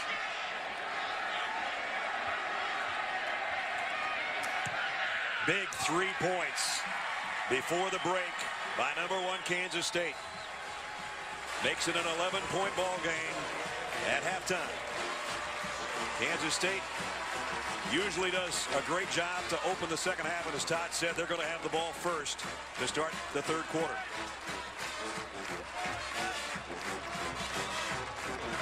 So Kansas State in a lot of trouble early, but 10 points at the end, and they're in pretty good shape now as we check in with Holland. Well, Coach Briles, your team really has the #1 team in the country on the ropes right now, but how were you able to really focus in on that new safety for them on that first touchdown and pick on him a little bit? Oh, you know, we weren't really focusing on that. We're just doing what we're doing. We got to continue to play, play hot and play well as a team. You know, that little drive right there at the end kind of hurt us a little bit. We got to come out and make a stop to open the second half. Coach, they did pick up some momentum in that drive. You'd kept their offense off the field. What concerned you about that you've got to get locked down? We just got to keep playing, Holly. You know, I mean, we're doing pretty well on the offense side ball. Defense has got some stops, got a turnover too. So we just got to come out and play the second half like we played the first. A lot of emotion. The crowd is doing outstanding tonight. Loud crowd really helping us. Thanks, Coach. Thank you. Kansas State 10 unanswered points over the last 147 of quarter #2 to make it 28-17 at the break as we send it to the Buick halftime report. Reese and the guys are standing by. First half, they're bigger up front, they're more physical. They've got to get their running game established here in the third quarter on this first drive and take a little pressure off Colin Klein and the passing game. And again, Kansas State gets the football first to start the third quarter, and that's huge, especially if they can do something with it. Jermaine Thompson will bring it out of the end zone. And he gets out across the 25. Nice return out near the 29-yard line as we check in with Holly. I checked in with Kansas State coach Bill Snyder at the half, and I asked him about all those penalties in the first half. He said, Holly, that's just discipline, and I take full responsibility. That's my job as a coach. And I asked him about that tempo. We saw them go to the 2-minute drill to end the second half, or the first half, and they got some momentum. He said, oh, yes, I like that. We'll see more of that here in the second half. All right, well, they've done well on the opening drive of second half so far this year. They could certainly use to add to that statistic right here from the 27-yard line. Colin Klein will keep it, and Klein with his biggest run of the night gets the first down and then some. Bryce Hager runs him out of bounds. Earlier this week, Colin Klein graced the cover of Sports Illustrated as the best player of the nation on the best team. Well, I think everybody has heard over the years about the Sports Illustrated jinx. Is it going to happen tonight? Bill Snyder said earlier this week, I didn't know he was on the cover. I'm not superstitious. I'm not sure if my team is. Colin Klein going deep and overshot everybody. Wonderful article, by the way, though, if you get a chance to read it. Yeah, it really was. Kind of tells you about this guy and maybe some of the things you don't know about him. As Todd said, I don't know when's the last time we did a game where both quarterbacks were married. I know. And he's married to a good friend of yours daughter. Yep, Shaylin Spaney, who was a basketball player at Kansas State. Her dad, Gary Spaney, was a linebacker for the Chiefs. Teammate and a very good friend of mine when I was in Kansas City. Baylor thinking about a blitz on second down at 10. Klein seeing that resets things with his offense. And now they back out of it. Or do they? They're going to bring it anyway. Pump fake. Klein's going to go long near sideline and almost caught by Harper. Went through his hands, I think. And he knows it. Baylor really sold out on that one. They brought a lot of folks. Colin Klein had to stand in there. I think Harper slowed down. I don't know why he slowed down. Didn't think the ball was coming his way. I think he could have made a play on that football had he not stopped running. Yeah, that was a good throw under pressure by Klein. Third time the Wildcats have had 3rd and 10 or longer tonight. They want to score or at least keep driving here to open the third quarter. Klein, plenty of time, down the middle, intercepted. Picked off in the secondary, and the Bears are going the other way with Sam Hall.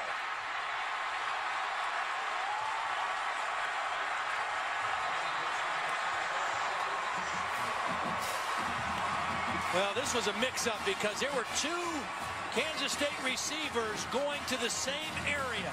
Watch right in here where the interception is going to take place. You're going to see 2 Kansas State receivers cross the field and get right into the same area. You never want 2 guys in the same spot, and neither one of them was looking for the football. Second interception of the season, 5th of Sam Hall's career, and a huge one here early in the third quarter. Now you never know, Baylor might take a shot right here at the 38-yard line. Florence will keep it. And he gets to the 32. There was some real mix-up on that interception. Colin Klein threw the football in an area, 2 receivers. Now coming wide and picking up the first down. Seastrunk to the 20, or very close.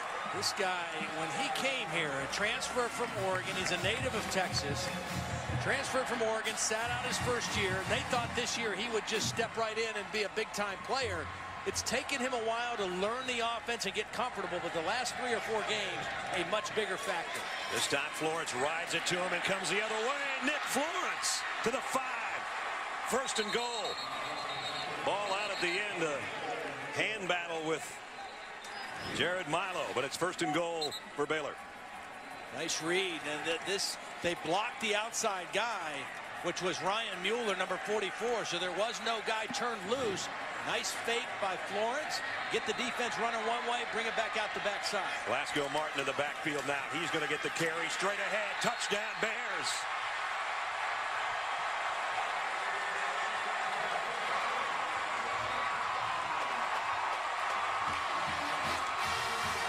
Four-yard touchdown. And they take advantage of the interception in a hurry.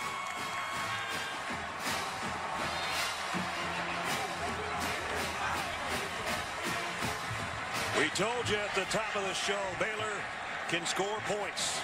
And boy, are they doing that tonight. 35-17. First it was Sam Hall with his 2nd interception of the season. And the 2nd thrown by Colin Klein tonight. And then 4 plays, 38 yards, and 49 seconds later, it's 35-17.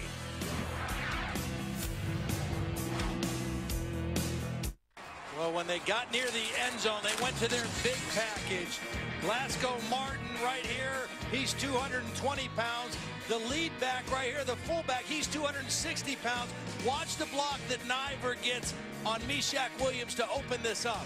260 pounds, crashes down in on that, and then the big back into the end zone.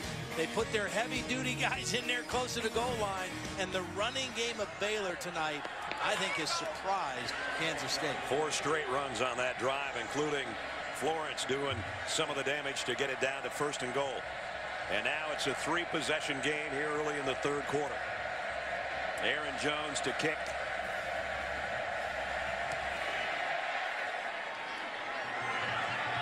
Jermaine Thompson about 3 yards deep will bring it out. Follows his blockers. Jermaine Thompson still on his feet across the 45. Nice return again. Gets it out to the 48-yard line. Jermaine Thompson on the return. Well, Jermaine Thompson with a nice boost. Again, normally this is Lockett. He's playing wide receiver, but he's not playing in the kick return game. But Thompson does a nice job on this one as his replacement, getting the ball out near midfield for Colin Klein in the offense. In fact, the tip of the football right at the 50, so a 50-yard return. And a good place to set up shop for Colin Klein and the offense of Kansas State.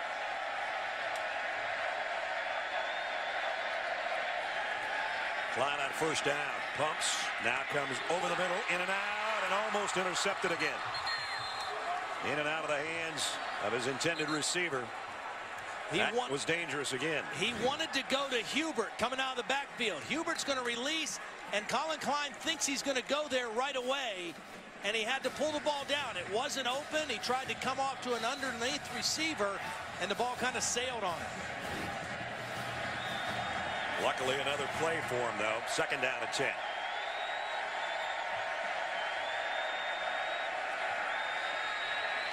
Takes a couple steps to his left. This one's tapped up in the air again. Gary Mason got his hands on this one.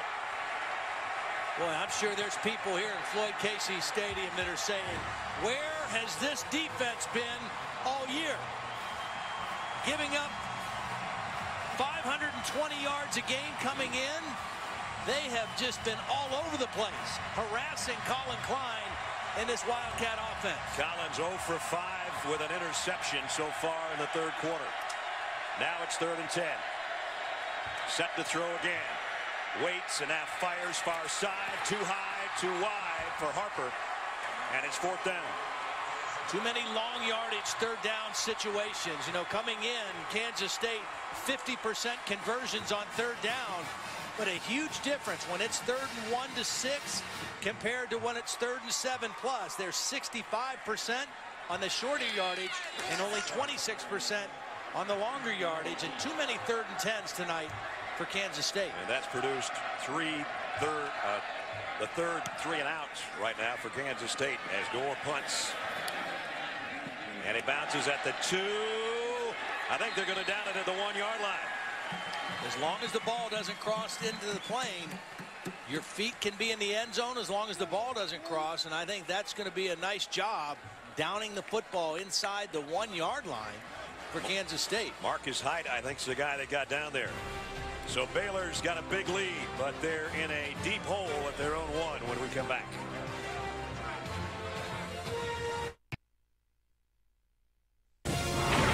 ESPN College Football Primetime, brought to you by the 2013 LS and all-new LSF Sport, an entirely new pursuit, and Dr. Pepper. Dr. Pepper, always one of a kind. Dr. Pepper Museum in the corner of 5th Street and Mary Avenue, right around the corner in Waco from our hotel, as a matter of fact. And the Coach's Trophy presented by Dr. Pepper. There it is, beautiful piece of crystal. Kansas State wanted to play for that baby. They're in trouble right now to ever get the chance, but they do have Baylor backed up at its own 1-yard line. Nick Florence set up about 5 yards deep in his end zone right now with Glasgow Martin, number 8, flanking him there. Quick throw right between the legs of Levi Norwood, incomplete. Any kind of turnover here would be huge for Kansas State. or even forcing a punt by Baylor from their own end zone. Yeah, they've got to take advantage of this field position switch because they've had trouble slowing down Baylor's offense all night. But they've got them in a position where they've got a little bit of an advantage right now. Now Florence is under center. Play fake, pump fake, and the throw's intercepted at the goal line. Out of bounds at the 1. Randall Evans with the interception.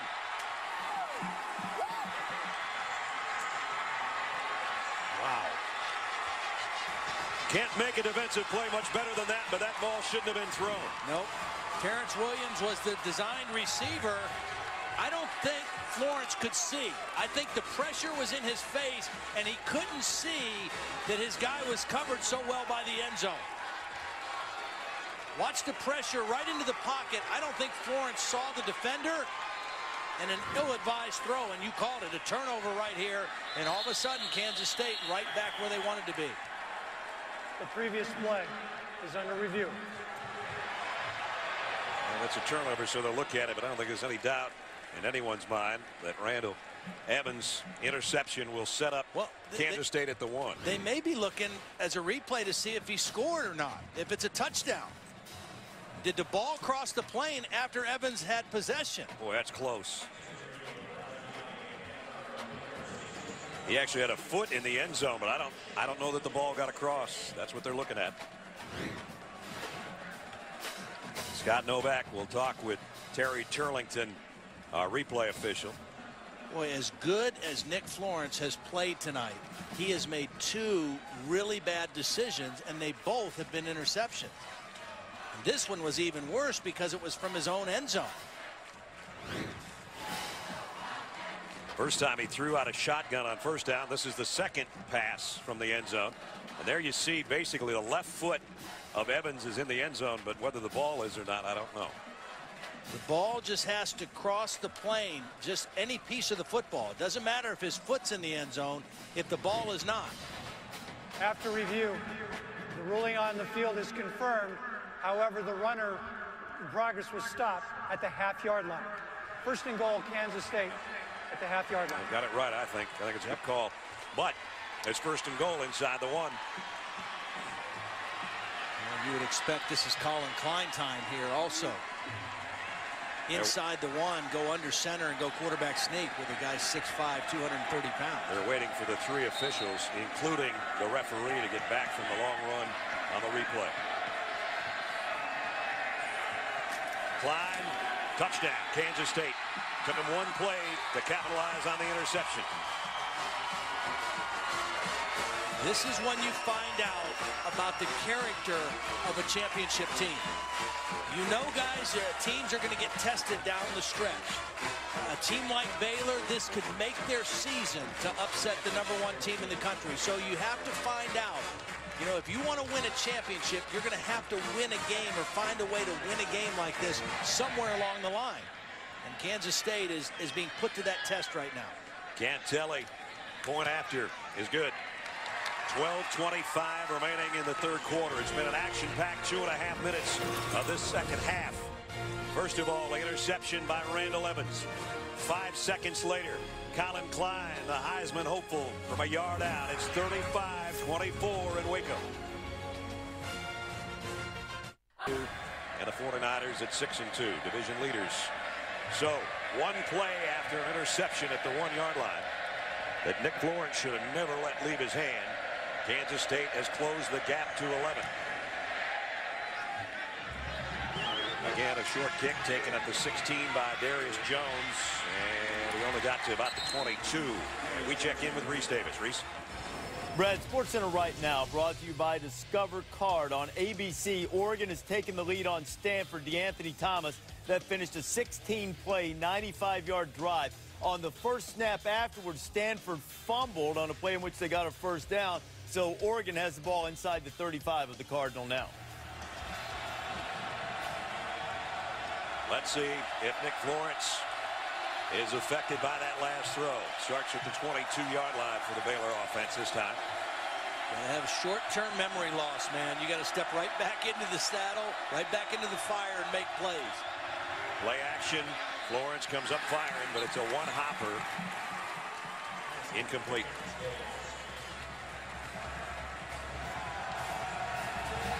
Again, Baylor hasn't been in a huddle other than on the sideline all night long. On the ground is Seastruck. Broke a tackle, got a first down. 12 or 13 yards for Lake Seastruck. He looks like he's got a cramp right now. He's cramping up. His right leg, and he's just trying to get to his feet. Again, the quick snap. Kansas State, the two safeties back. That leaves only 6 people in the box to defend the run.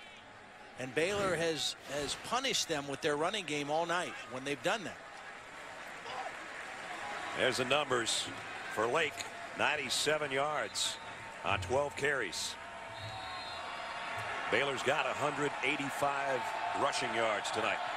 Glasgow Martin, who's done a fine job in the backfield as well, comes in to take his spot in the Bear backfield with Nick Florence.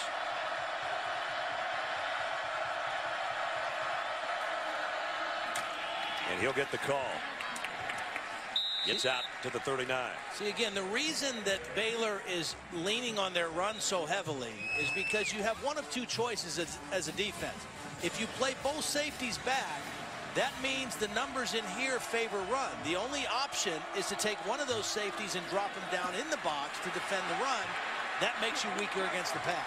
And Martin takes it out to the 49 on the ground. Arthur Brown and Travis Brits make the stop, but not before they move the sticks again. Again, they're playing without that guy, Ty Zimmerman, their leader in the secondary. And I think that's why they're playing so much two safety, to not put pressure on the new guy. Florence deep, caught, nope, broken up. Tevin Reese had his hands on it, and Milo got a hand on it to pop it out. Ball looked like it got too far inside on Nick Florence, but Milo made an excellent play on the ball because Reese had both hands on it. That looked to be a catch, and Milo made a nice play on the football.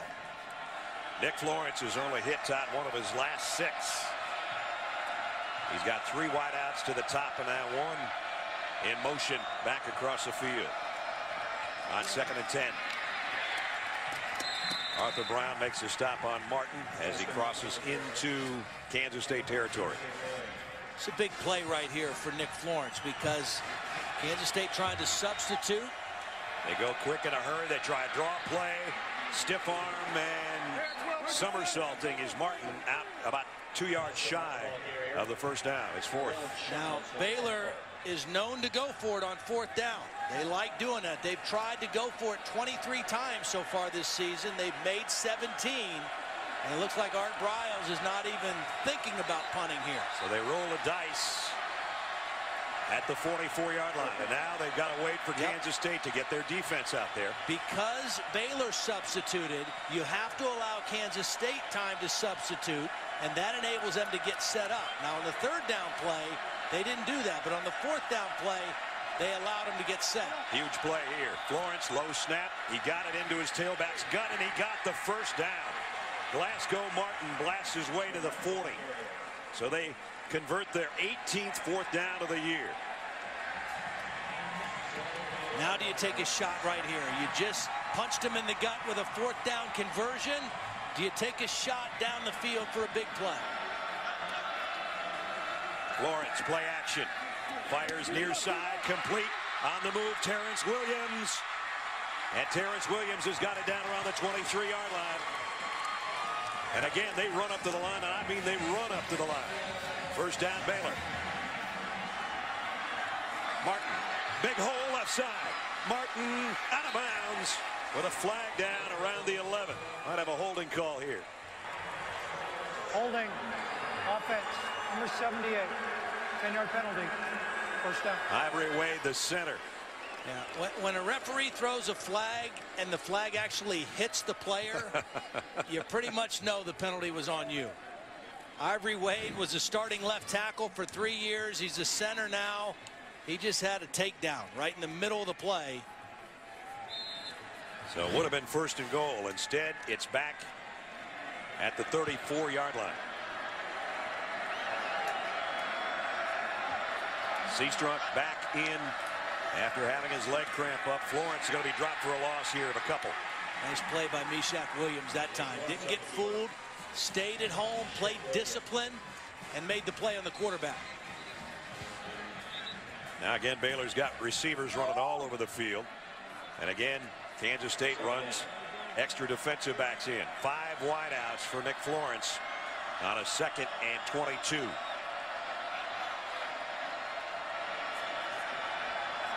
As a look to the sideline.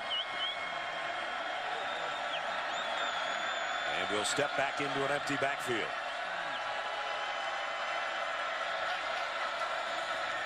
They fake the fly sweep. Florence takes it himself. Ooh, and gets bent in a bad way. And hopefully he's all right. Well, the tackle was made by Adam Davis. He was the guy that made the play, and he had him held up, and Arthur Brown finished him off. But that was a pretty solid defensive play by Kansas State on 2nd and long. 3rd down and 19.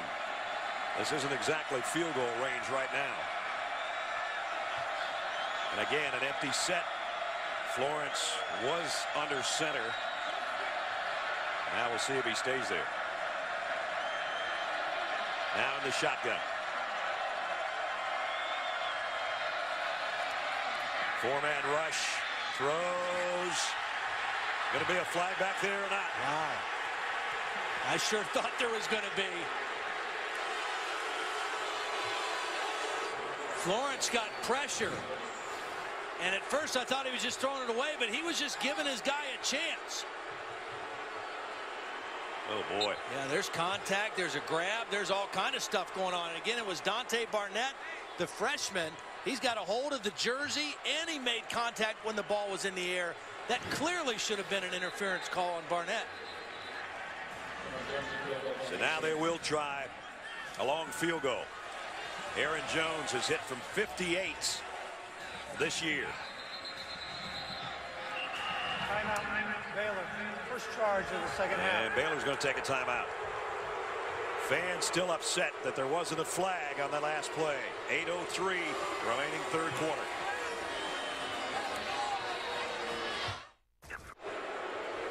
College football primetime presented by Hampton Hotels. 35-24. Fans still booing here, Todd. Yeah, well, he was giving his receiver, Terrence Williams, a chance. There was contact and a hold, a grab of the back of the jersey by Barnett in kind of desperation mode, and no call. Aaron Jones will try a 50-yard field goal to lengthen the Baylor lead to a couple of touchdowns. Kick on the way. It's right down the middle. Can't do it any better than that. 38-24. Just under 8 minutes remaining 3rd quarter. Well, the tensions are at their peak as Brad Kozlowski tries to hold off 5-time champion Jimmy Johnson. Final race of the season to determine the championship and earn a spot in history. It's the NASCAR chase for the Sprint Cup. Ford EcoBoost 400 at Homestead, Miami. It's tomorrow, 1:30 Eastern Time on ESPN. 38-24 now after the field goal. So a 2-touchdown lead. But Kansas State has come out in the 2nd half after finishing off the 2nd quarter with 10 straight points. Then they got a 1-yard plunge by Colin Klein to cut into that lead further. And the answer on the field goal, a 45-yard drive in 12 plays and about 4.5 minutes for Baylor to score one more time. So Jones, who just hit that field goal rather easily, set to kick off.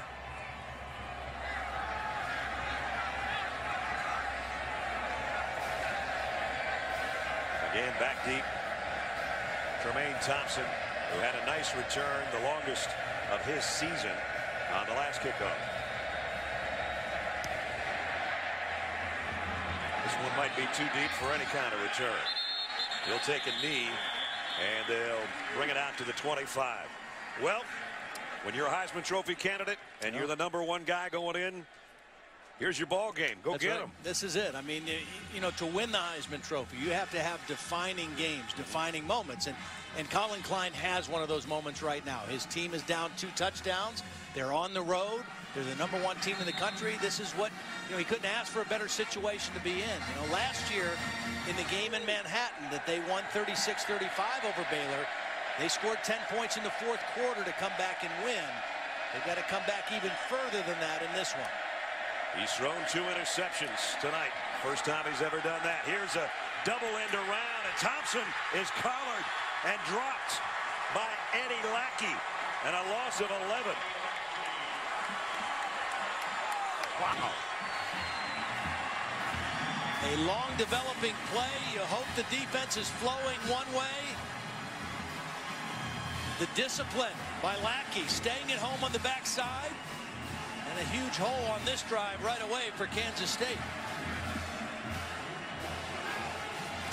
All the way back to the 14-yard line. Second down at 21. Colin Klein on the shotgun. Set to throw. Maybe. Now he's going to run with it. And he gets to the 19 or the 20, and Lackey made another play. Well, yet another 3rd and long. This is the 5th time that they've been 3rd or 10 plus in the ball game. And they're only 1 for 4 so far in those situations. Todd, our spotter Clint Deans just informed me that there's not been 1 substitution by the Baylor defense in this game. That's a lot of guys playing a lot of snaps. And now they try to stop a 3rd and 16. Klein troubled again. Down he goes. And this one's Chris McAllister. And Phil Bennett's defense, their 2nd sack of the night.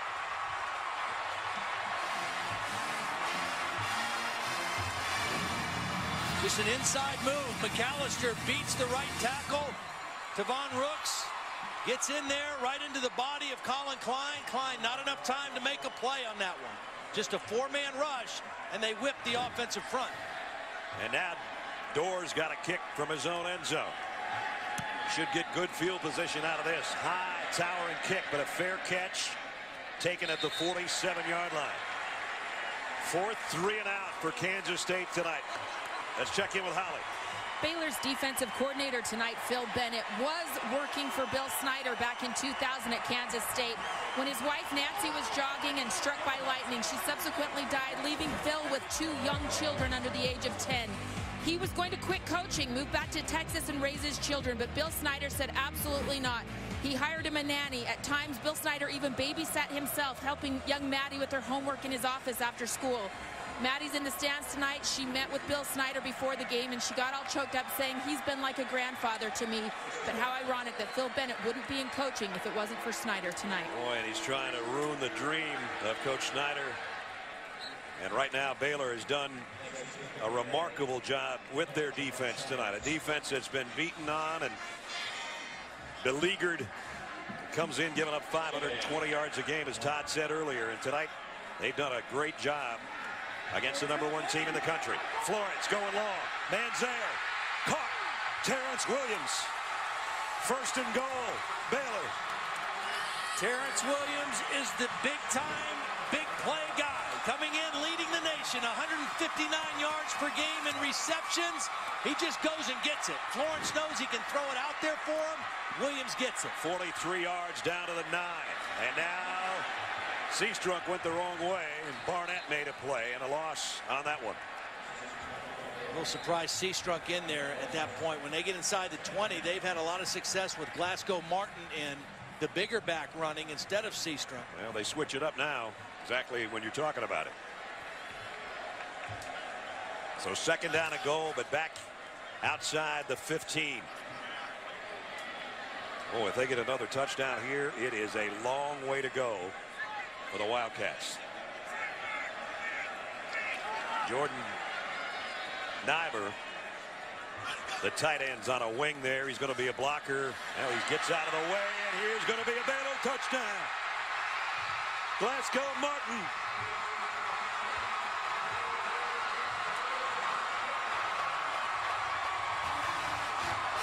$15 yards for the score.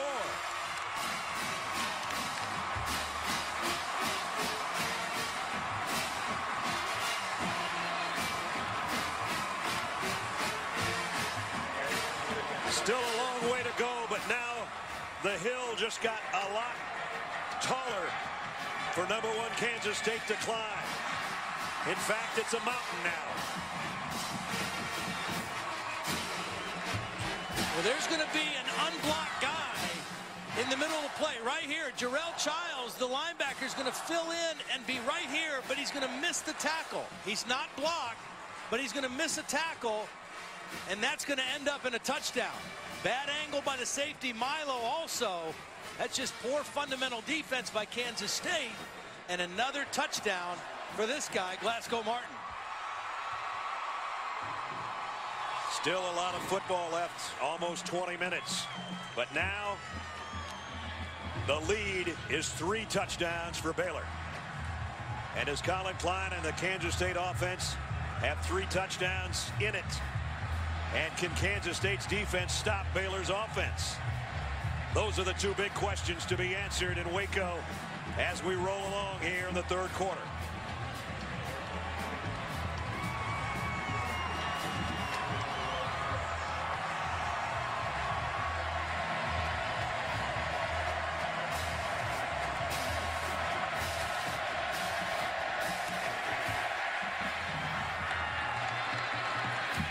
Again, the kick will not be returned, but will return after we check in with Reese Davis. Well, Brad, I don't think this is going to be any consolation to Kansas State, but they might clinch a share of the Big 12 anyway tonight. West Virginia and Oklahoma. Geno Smith, look at that catch by Stedman Bailey. And the Mountaineers, who lost 4 in a row, are up by 5 in the 4th quarter on number 12, Oklahoma. 0 offense for Kansas State in the 2nd half. Baylor 147 and up to 460 right now. And Kansas State needs a lot of offense. That might have been a lateral to Tyler Lockett. Got about 3 yards. Again, this Baylor defense, we just saw West Virginia. Remember, this defense gave up 70 points to West Virginia in Morgantown earlier in the season. 70. And they are playing lights out tonight. 2nd down and 8.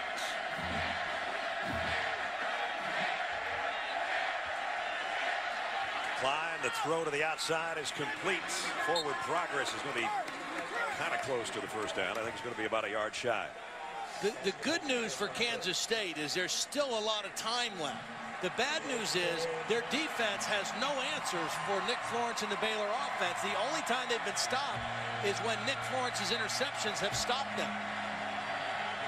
3rd down and 1. Klein's picked up 1 3rd and 1 and been stopped short on 1. This time he'll get it for the 2nd time, a pickup of 5. Last year, Colin Klein threw for 146 yards and a pair of touchdowns. He ran for 113 yards on 25 carries, and he may need to start running a little bit more in this game. They've got to get some things going with their running game. Throws on 1st down, complete to the tight end, and it's another 1st down into Baylor territory as he picked up 11 that time. Nick Florence pacing the Baylor sideline. He's had quite a night. They spot it right at the 50. Klein near side to Harper. Harper sidesteps a couple of tacklers, and he takes that big body too far. He dropped the ball. Trying to get extra yardage. Did he get back on top of it? He didn't, but I think one of his teammates did. I think B.J. Finney, the center, came up with the football.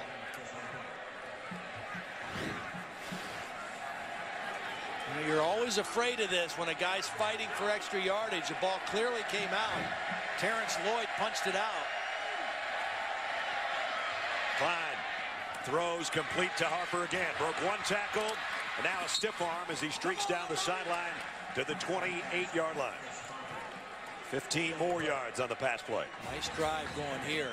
The Kansas State offense. Good protection up front. Might see a blitz here by Phil Bennett again. Try to bring some pressure on Colin Klein. Here they come. He got away from the rush, threw it into the turf. Lackey was the guy putting the pressure on him. Tried to get it to Lockett at the last second. They've had success pressuring Colin Klein when they've brought some extra people, and they haven't gotten burnt by it. You know, and that's the trade-off. If you bring extra people, you leave yourself exposed in the back end, but they haven't gotten burnt by it so far. All three receivers up top on 2nd down and 10. Just over 2 minutes remaining in the third quarter. Baylor, a 3-touchdown lead, trying to pick off the #1 team in the country. They're going to bring one extra man again. Klein fires to the end zone, almost picked off by Tom Hall, who's already got one tonight. Nice play that time by Chris Harper to prevent the interception. There were 2 defenders there. I mean, he was sandwiched, and he does a nice job of knocking the ball away and preventing the 3rd interception that Colin Klein would have thrown tonight. Got to think maybe 2 down territory, Ledge, already. 3rd down and 10, even though it's only the 3rd quarter. Field goal doesn't do them much good. The 6th time they've had 3rd down and 10 or plus. That is not what they're accustomed to on their offense this year. Blitz coming again. Klein, look out. Got rid of it. And contact in the secondary with Lockett and Hall. Lockett and Hicks, I should say. Well, we saw one going the other way that didn't get called on Kansas State, and this one doesn't get called on Baylor. That was Hall who hit Klein just as he let go of the ball. I just think that's a grab. I think that's a penalty as well. I mean, Lockett's running to the end zone, and he's grabbed. Well, it was 2 down territory. 4th and 10. You'll know in a second from this crowd whether they pick it up or not. Oh, and they do. What a grab by Harper and a great throw. Great throw, great presence by Harper, knowing where the sideline was, as well as knowing what he needed for the 1st down. This ball's right on the sideline. Harper keeps both feet in and knows exactly how far to get for the 1st down. Lockett streaks over to the bottom of your screen now, as it's 1st and 10 at the 17. Klein scans the field. End zone throw is high, intended for Harper. Incomplete. I just don't think Kansas State needs to completely abandon their running game. You know, coming into the game, they've averaged 214 yards a game rushing. They only had 58 in the 1st half. I know they're behind, but they don't have to abandon their running game. 65 yards rushing in the game tonight. That's too much pressure on the passing game. 12th play of the Kansas State drive. They need touchdowns. Down 21. And we've got a quarter and a 1:35 remaining. Pistol set. Angelo Pease, the tailback. Here's the option. Klein, late pitch to Pease. Stretched out nicely by Baylor, though. Adam Dixon. Boy, he's had a good night defensively. Phil Bennett told us yesterday one of the things they were going to try to do tonight, you know, his familiarity with Bill Snyder and Dana Dimel, the offensive coordinator, and how they like to call plays. They want to read what you line up in and try to check away from your strength. They're trying to show looks and then move to other looks before the ball snapped. And so far, I think their defense has played beautifully. Timeout taken with 1:22 remaining. That was Kansas State that took the timeout. Again, the BCS standings brought to you by Tostitos. Oregon leading in the 4th quarter. Notre Dame, Alabama, and Georgia. The rest of the top 5, in fact, the rest of the top 10, all winners today. But #1 is in some serious, serious trouble in Waco, Texas.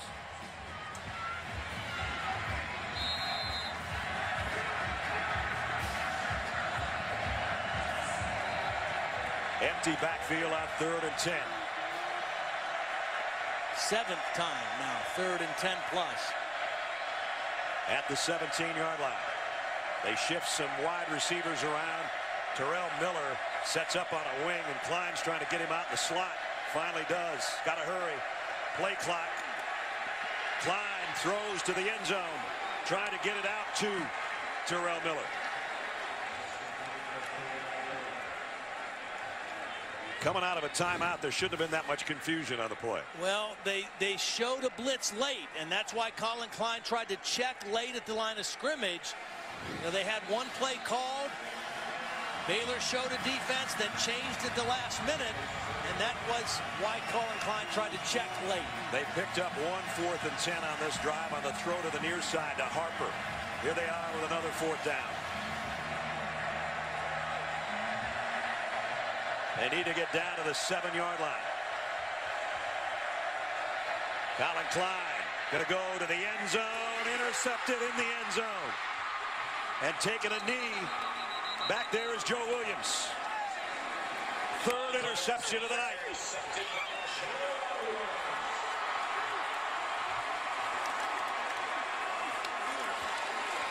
Joe Williams was just reading the quarterback, Colin Klein. Joe Williams was guarding Harper on the outside. It was his own defense, and he fell off of his man and made the interception. His 2nd interception of the night. And Todd Lackey is the guy that put pressure on Klein almost that whole drive, the outside linebacker. And he hit him right in the chest as he let go of that one. Baylor takes over at the 20 with a 21-point lead in the final 70 seconds of the 3rd quarter.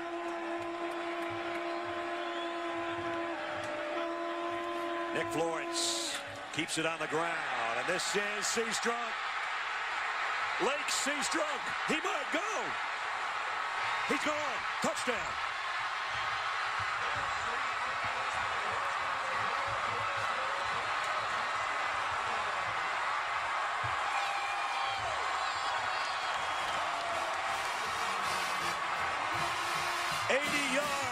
For the touchdown.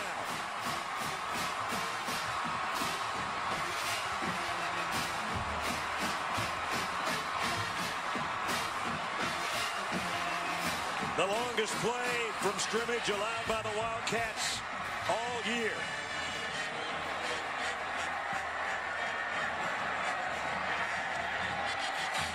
Baylor 52, Kansas State 24. The running game, the running game, the running game. Watch the double team here. The backside guard's going to pull around and lead, and Seastrunk's just going to split the defense. Excellent blocking up front. Physical offensive line play. They've worn down this Kansas State defense. And that time, there was no dancing by Seastrunk. There was no going backwards. It was north and south all the way. And after a couple of moves in the middle, 12 seconds later, he outran 5 Wildcats, and he was separating at the end. 80 yards for the touchdown. Baylor is 16 minutes away from the upset of the year. Baylor has run 71 offensive plays, and there's a whole quarter left to play. Party's not over, but it's almost starting on the Baylor sideline.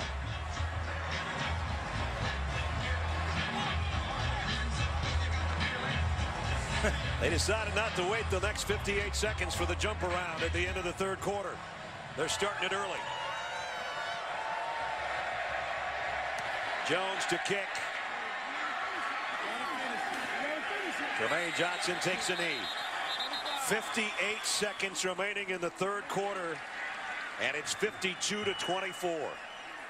Well, again, like I mentioned, I mean, you know, Kansas State has not been in a situation all year where they felt like they are pressured to score every time they get the ball. But that's what's happened. Their defense has had no answer for Baylor tonight, and the balanced run-pass mix.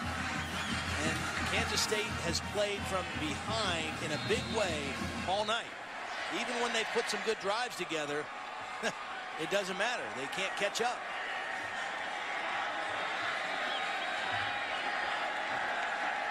Pistol set here from the 25 with Hubert behind Klein. And they will try to run Hubert. Spins his way for maybe 3. Terrence Lloyd made the tackle as we wind down the 3rd quarter. You know, we talked about the Sports Illustrated cover a little while ago. Bill Snyder said, I'm not superstitious. I didn't know about it. something I didn't know about you. You were undercover once at Penn State.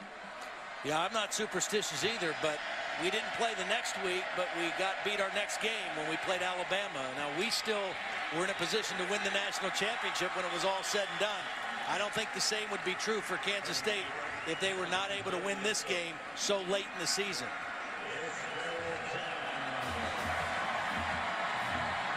Final 15 seconds. Baylor has controlled things through 3 quarters. Last snap of the 3rd quarter. Well, the next snap's going to have to wait for the 4th quarter. That's the end of the 3rd quarter. End of 3 in Waco. An upset brewing at Floyd Casey Stadium. Unranked Baylor leading the #1 team in the country, 52-24.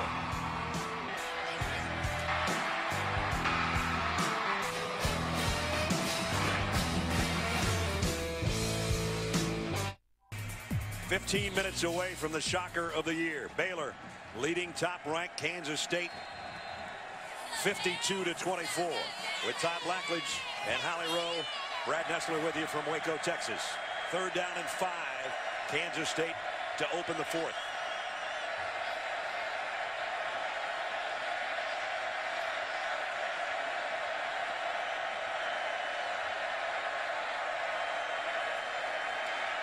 Klein completes it, and a 1st down throw to Terrell Miller. So they move the sticks, and a pickup of 11. The fans are so excited that they take a breath every once in a while just to try to recharge their batteries.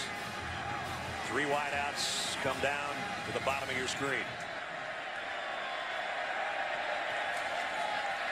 Klein throws incomplete, and Tremaine Thompson never turned around. Looked like Colin was going to run, and then he threw it before he hit the line of scrimmage, and that guy never turned around. And again, Tremaine Thompson playing more minutes maybe tonight because of the injury or the less than 100% status of Tyler Lockett. Would normally maybe be in that slot position. Such a big weapon and unable to go for the most part tonight. 2nd and 10 at the 41.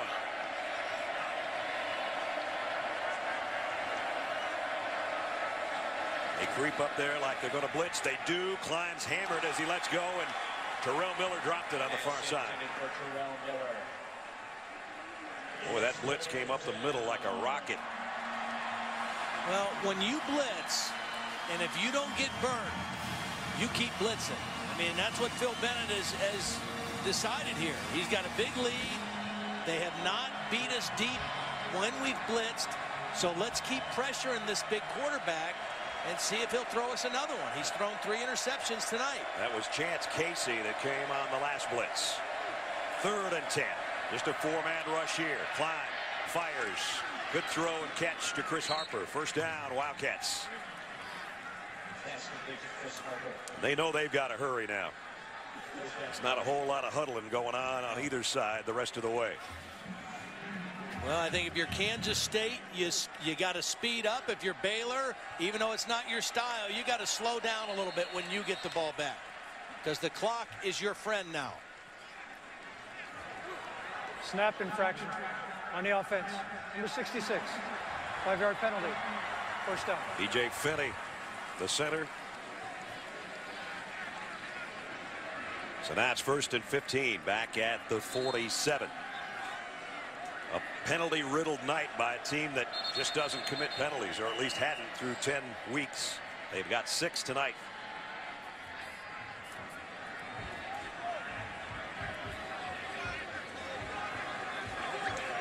This Baylor defense, it's played so well.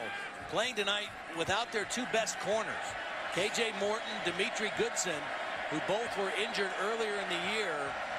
Morton's coming back, but he's not ready yet. Goodson out for the year. On the ground is Hubert. Dragged down, short gain Gary Mason. The reason there was a substitution by Baylor for the first time all night is because Ahmad Dixon lost his helmet. So Prince Kent came in for 1 snap. He goes back out. Dixon comes back in.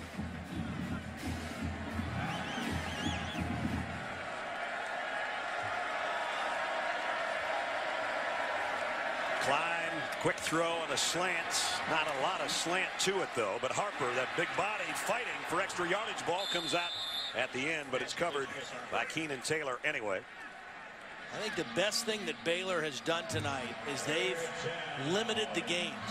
They haven't given up the big pass plays. And coming in, Colin Klein had 36 pass completions of 20 yards or more. And those have been few and far between tonight for the Wildcats. They've got a lot of short completions, but they haven't gotten a lot of big ones, and they haven't gotten a lot of yards after the catch either. I know this is a big third down, but they're wasting a lot of time right here. Third down and 4.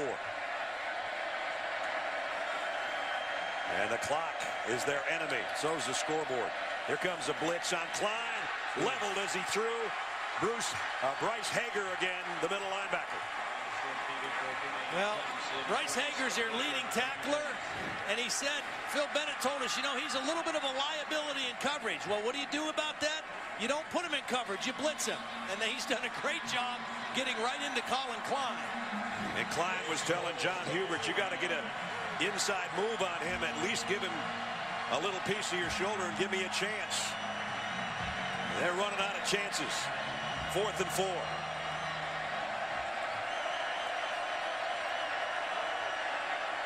I'd bring him again. Here comes the house. The throw is complete, though, and it's Harper for a first down. But you know what? That's okay if you're Baylor, because again, the clock is still running. You're not giving up big plays. You're making them execute play after play after play, and you've got the big lead. That's Harper's 11th catch of the night. And a first down at the 36. Colin Klein, plenty of time, and now he's going to go deep to the end zone. Harper almost caught it one-handed, and we got a flag down. Well, they might call this, they could call this either way, because Joe Williams was in excellent position, and I think they are going to call it offensive pass interference. Pass interference, offense number 3, 15-yard penalty, first down. Problems continue. You know, the problem with a big receiver is if he gets inside of you and can box you out, but if you get inside of him, he can't do that. He can't use that big body and push you away. That was beautifully played by Joe Williams. At the 49-yard line now, where it's first down and a mile.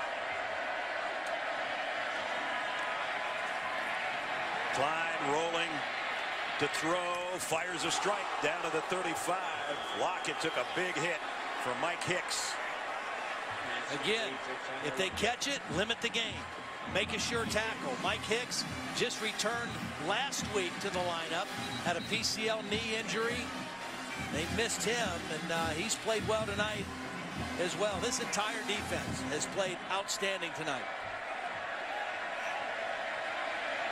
They get it back to second down and 8 with that pass completion. Time, 11 and a half to go. Klein pump fakes, deep ball on the sideline, incomplete. Harper looking for a flag again, and there won't be one. Yeah, it's so funny, because when I was on the practice field Thursday afternoon, Phil Bennett was yelling at Joe Williams, and he was taunting him. He says, you know what, number 3, he is going to wear you out. That big body's going to wear you out, and they're going to look for you all night. And Joe Williams has taken it to heart, because he has played brilliantly tonight against Chris Harper. Harper a little gassed right now. Down in his haunches there. Now he stands back up as the wide receiver to the bottom of your screen. Third down and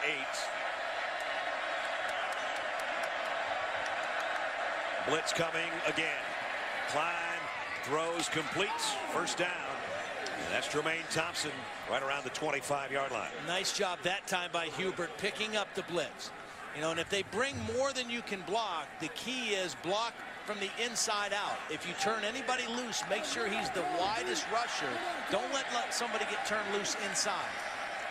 Klein strong arms it out to his tight end. That was a tough throw. He had somebody right in his chest. I think it was Ahmad Dixon on the play again. Ahmad Dixon told us yesterday this would be the best football story of the year. We want to make a statement against the #1 team in the country. And the Waco native playing outside linebackers, had a big game. Number 26, wearing it for his buddy Rodney Chadwick, who's out in his senior year after an injury last week. They run it, trying to bounce it outside, and it's going for a loss. Bryce Hager again. You know, sometimes you can talk about guys that are liabilities and coverage and all that. This guy can just play football. Yeah, he likes to tackle. He's averaged 10 tackles, almost 10 tackles a game all year. Was starting early, then he got benched behind Chadwick. Then when Chadwick got hurt, he came back in. All he does is make plays. 16th play of the drive, but it's using up valuable clock. We've got 10 minutes to go. 3rd down and 8. Klein throwing far side, too high for Tremaine Thompson. Had him. And it's 4th and 8. They had single coverage. He had Thompson running a little flag route. A bench route, he was open. And the ball kind of sailed on Colin too high. Well, if there's any hope for top-ranked Kansas State, it lies right here. They're 2 out of 3 on 4th down tonight.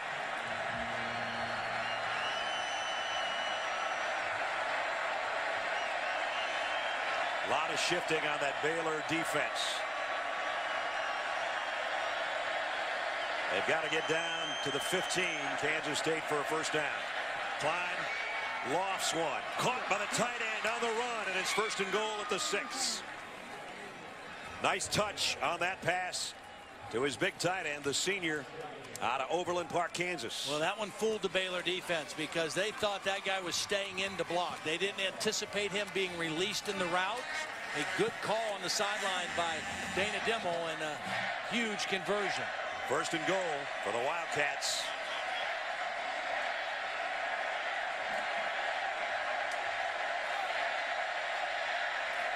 Klein is going to keep this one. And he will get to the 1. Tripped up by Eddie Lacker. Might have scored right there. Brings up 2nd down and goal. Got tripped up just a hair. Otherwise, he probably walks into the end zone. Tried to dive it out. Probably carry it again here. 2nd down and goal. Kansas State. They need touchdowns and need a bunch of them. Klein. He got close. But again, the clock is running. Yep. 8:45 remaining. That would be quarterback sneak time, you would think, as close as they are. 3rd and goal. Well, he's in the shotgun, so it won't be a quarterback sneak. 20th play of the drive. But they're using up the whole quarter. Klein, he's not going to get there, I don't think. Nope. Swarm tackled. Hager was the first guy there, and then a whole bunch of Bears joined him. Look at that big split right there. That's where they wanted to run, and I think Baylor knew that. And Hager was right in that hole to meet Colin Klein. And again, with a quarterback that big, you have to tackle him high. You can't go low or he falls into the end zone. Now he's under center for the quarterback sneak. Knocked back. And Baylor's defense did it again.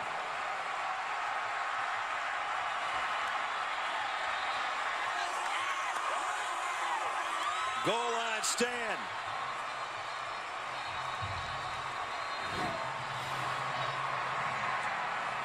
The previous play is under review. The ruling was the runner was short of the goal line. Hager came over the top. He was trying to go for the timing play in the knockout shot. He missed, but Lackey didn't. The play under review. I think Colin Klein's helmet got to the goal line, but the football didn't. At least we don't think so. He is not an easy guy to bring down. Nope. You got to hit him high. You can't hit him low. You got to hit him up around the shoulders, around the chest, and that's what Lackey did. There's the best angle. The ball's in his left hand, and I think it's about 10 inches shy of the goal line.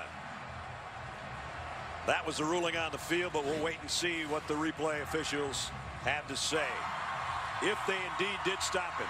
The last 2 drives, Todd, 14 plays and an interception, 20 plays and a loss on downs.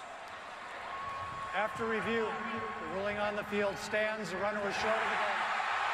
Timeout on the field.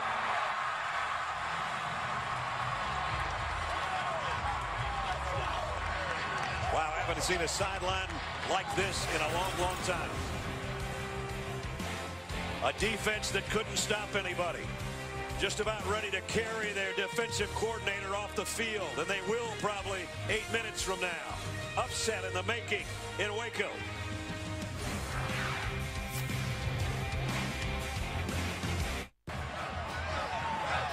Baylor leading Kansas State in the 4th quarter as we continue Dr. Pepper's road to the championship. Look at the celebration going on during the timeout. Ahmad Dixon, number 26, leading the dance step on the sideline for Baylor. Remember, a year ago, Oklahoma State went into Ames, Iowa with a spot. The BCS title game on the line. The Cowboys let the Cyclones hang around just long enough to overcome a 17-point deficit. They beat the Cowboys in double overtime. The game was played a day after Oklahoma State's women's basketball coach, Kurt Budke, and 3 others were killed in a plane crash. So they played with heavy hearts, but we talked about it earlier. You get to this point in the season, the pressure that's on your shoulders when you're number 1, or in Oklahoma State's case, number 2. It builds and it builds, and it's built on Kansas State tonight, and Baylor has really dominated the football game. They really have, from start to finish. They scored the opening possession. Colin Klein threw a touchdown pass to tie the score, but from that point on, Baylor has dominated the football game.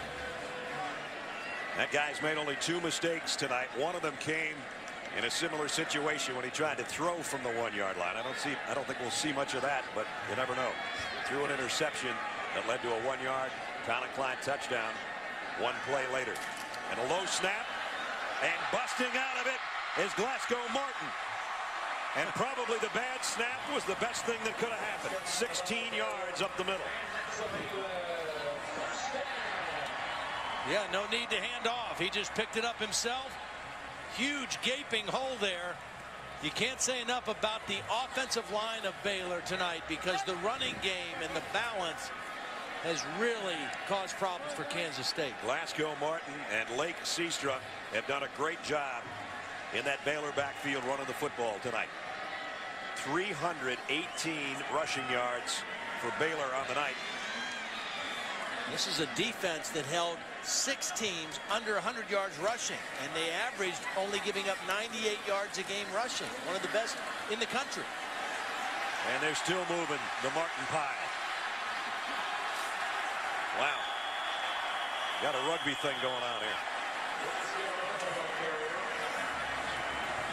All that does is move the chains out. The clock continues to run down to the 6-minute mark. Again, you've played up-tempo beautifully all night, but at this point now, for Nick Florence, you use the clock. You still don't have to huddle, but you don't have to go super fast either. Slow things down, use as much clock as you can, and then still execute your play. 2nd down and 4. You're starting to see the dejection on the sideline from not just Lockett, but the rest of the Wildcats as well. They know that a chance to play for the national title is slipping right through their paws tonight in Waco, Texas. And it has been, more than anything, the inability of their defense to stop Baylor. The only time Baylor has been stopped tonight is on the couple bad decisions by Nick Florence, throwing the ball ill-advisedly. But other than that, Kansas State's defense, no answer. Seastruck back in as Martin went out. And now they let that clock, the play clock, wind down under 10. And they've got a 1st and 10 with 5:10 remaining in a shocker.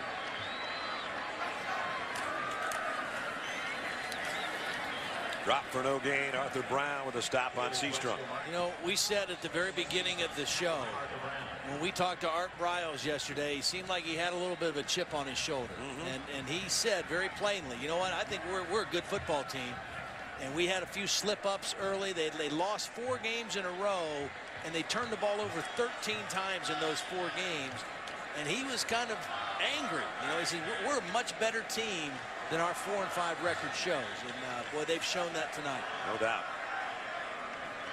He talked about how important it is for them to get to a bowl game. They had 3 games left. They needed to win 2. And boy, they're on their way to winning a huge one tonight. On the ground, couple-yard pickup. And there'll be less than 4 minutes remaining on the next snap. Never beaten a top-ranked team. 0-11-1. Highest team they've ever beaten, ranked. They beat number 2 Tennessee in 1956.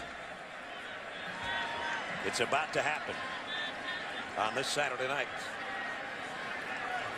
3rd down and 8.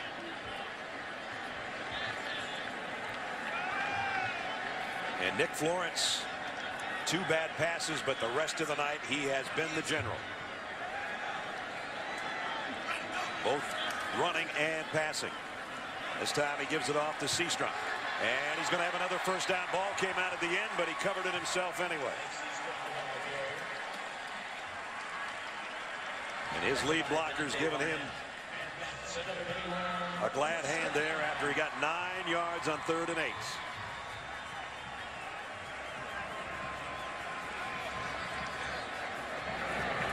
It's going to be a sad, sad night in Manhattan, Kansas tonight. It is going to be party time in Waco, Texas. And South Bend, Indiana. And South Bend, Indiana. And we still don't know. I think Stanford and Oregon are still tied, going right to the very end of that one. So they might be cheering in Tuscaloosa or Athens, Georgia tonight as well. Let's check in with Reese Davis right here. Yeah, Todd, you stole my line. I was going to say it might be party time there. Here's how Stanford tied the game. Kevin Hogan, look at this catch by Zach Ertz over Ifo Ekpreolamu. They ruled it incomplete. They looked at it again, said Ertz had possession. Shoulder comes down, inbounds, barely. Touchdown, 15 seconds left. Stanford has the ball. Looks for all the world as if we're going to overtime. That's not going to happen here. I got a lot of Notre Dame friends that are watching tonight. Let me know they were watching, and they are celebrating right now. The Fighting Irish took care of their business today. They've got USC left between them and a perfect season. Let's check in with Holly. Well, I know one former Baylor Bear who is celebrating a little bit tonight. RG3, who is now the Washington Redskins quarterback, tweeted this: started fast, finishing strong, loving every second of it.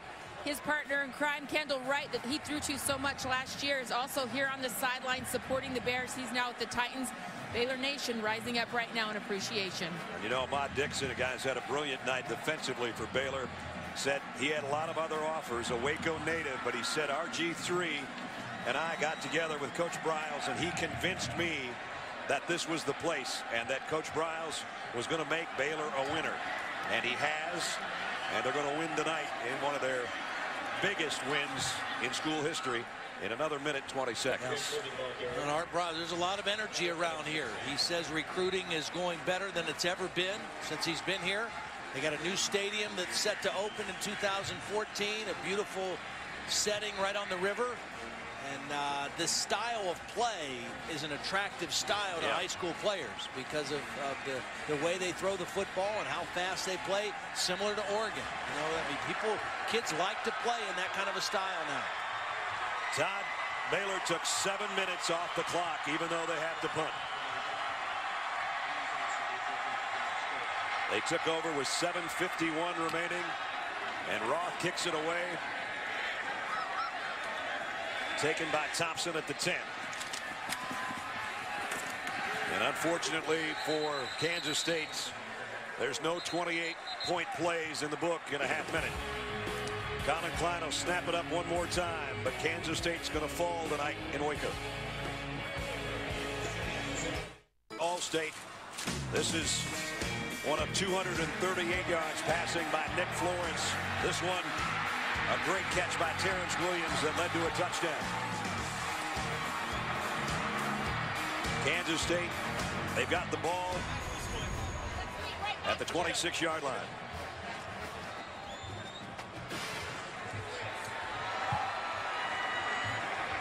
And 32 seconds remain before this one's in the books. Kansas State with Pease on the run. Well, Colin Klein, his Heisman Trophy might have gone away tonight. Kansas State has never been #1. They won't be #1 tomorrow.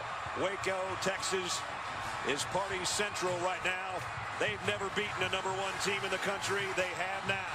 52-24. Baylor with the upset over the Wildcats as we go to Holly. Well, Nick Florence, when we met with you before this game, you had a calm, quiet confidence about you. You felt you matched up well. Why did you have such great confidence? I mean, I just, game planning, we felt like we were a good match for them, offense and defense, and the guys put it together. The O-line did a heck of a job. Player of the game to them. I don't know how many yards we rushed for, but they were moving bodies and protecting me, and defense did a heck of a job, and it was a team win. You had some adversity. You have the interception that led to a score on the goal line. How did you come back from that? I mean, we talk about it every day, clearing the last play, whether it's good or bad. And, I honestly thought the corner went with the guy down the sideline, and I never saw him there. I thought Tito was wide open, and just a mistake, and we have to clear it, and defense made stops. So, they didn't let it affect them either. Thank you very much. Thank you. Well, there's joy in South Bend tonight. There's hope in Tuscaloosa and Athens. There's mayhem in Waco, Texas. First win over a #1 team ever. Oregon and Stanford are in overtime. There'll be a celebration in one of those cities tonight. That's on ABC right now. Final here is 52-24. Sports Center is coming up next. Thanks for watching ESPN, home of the Discover BCS National Championship game. For Todd Blackledge and Holly Rowe, upset special. Brad Nessler, good night from Waco.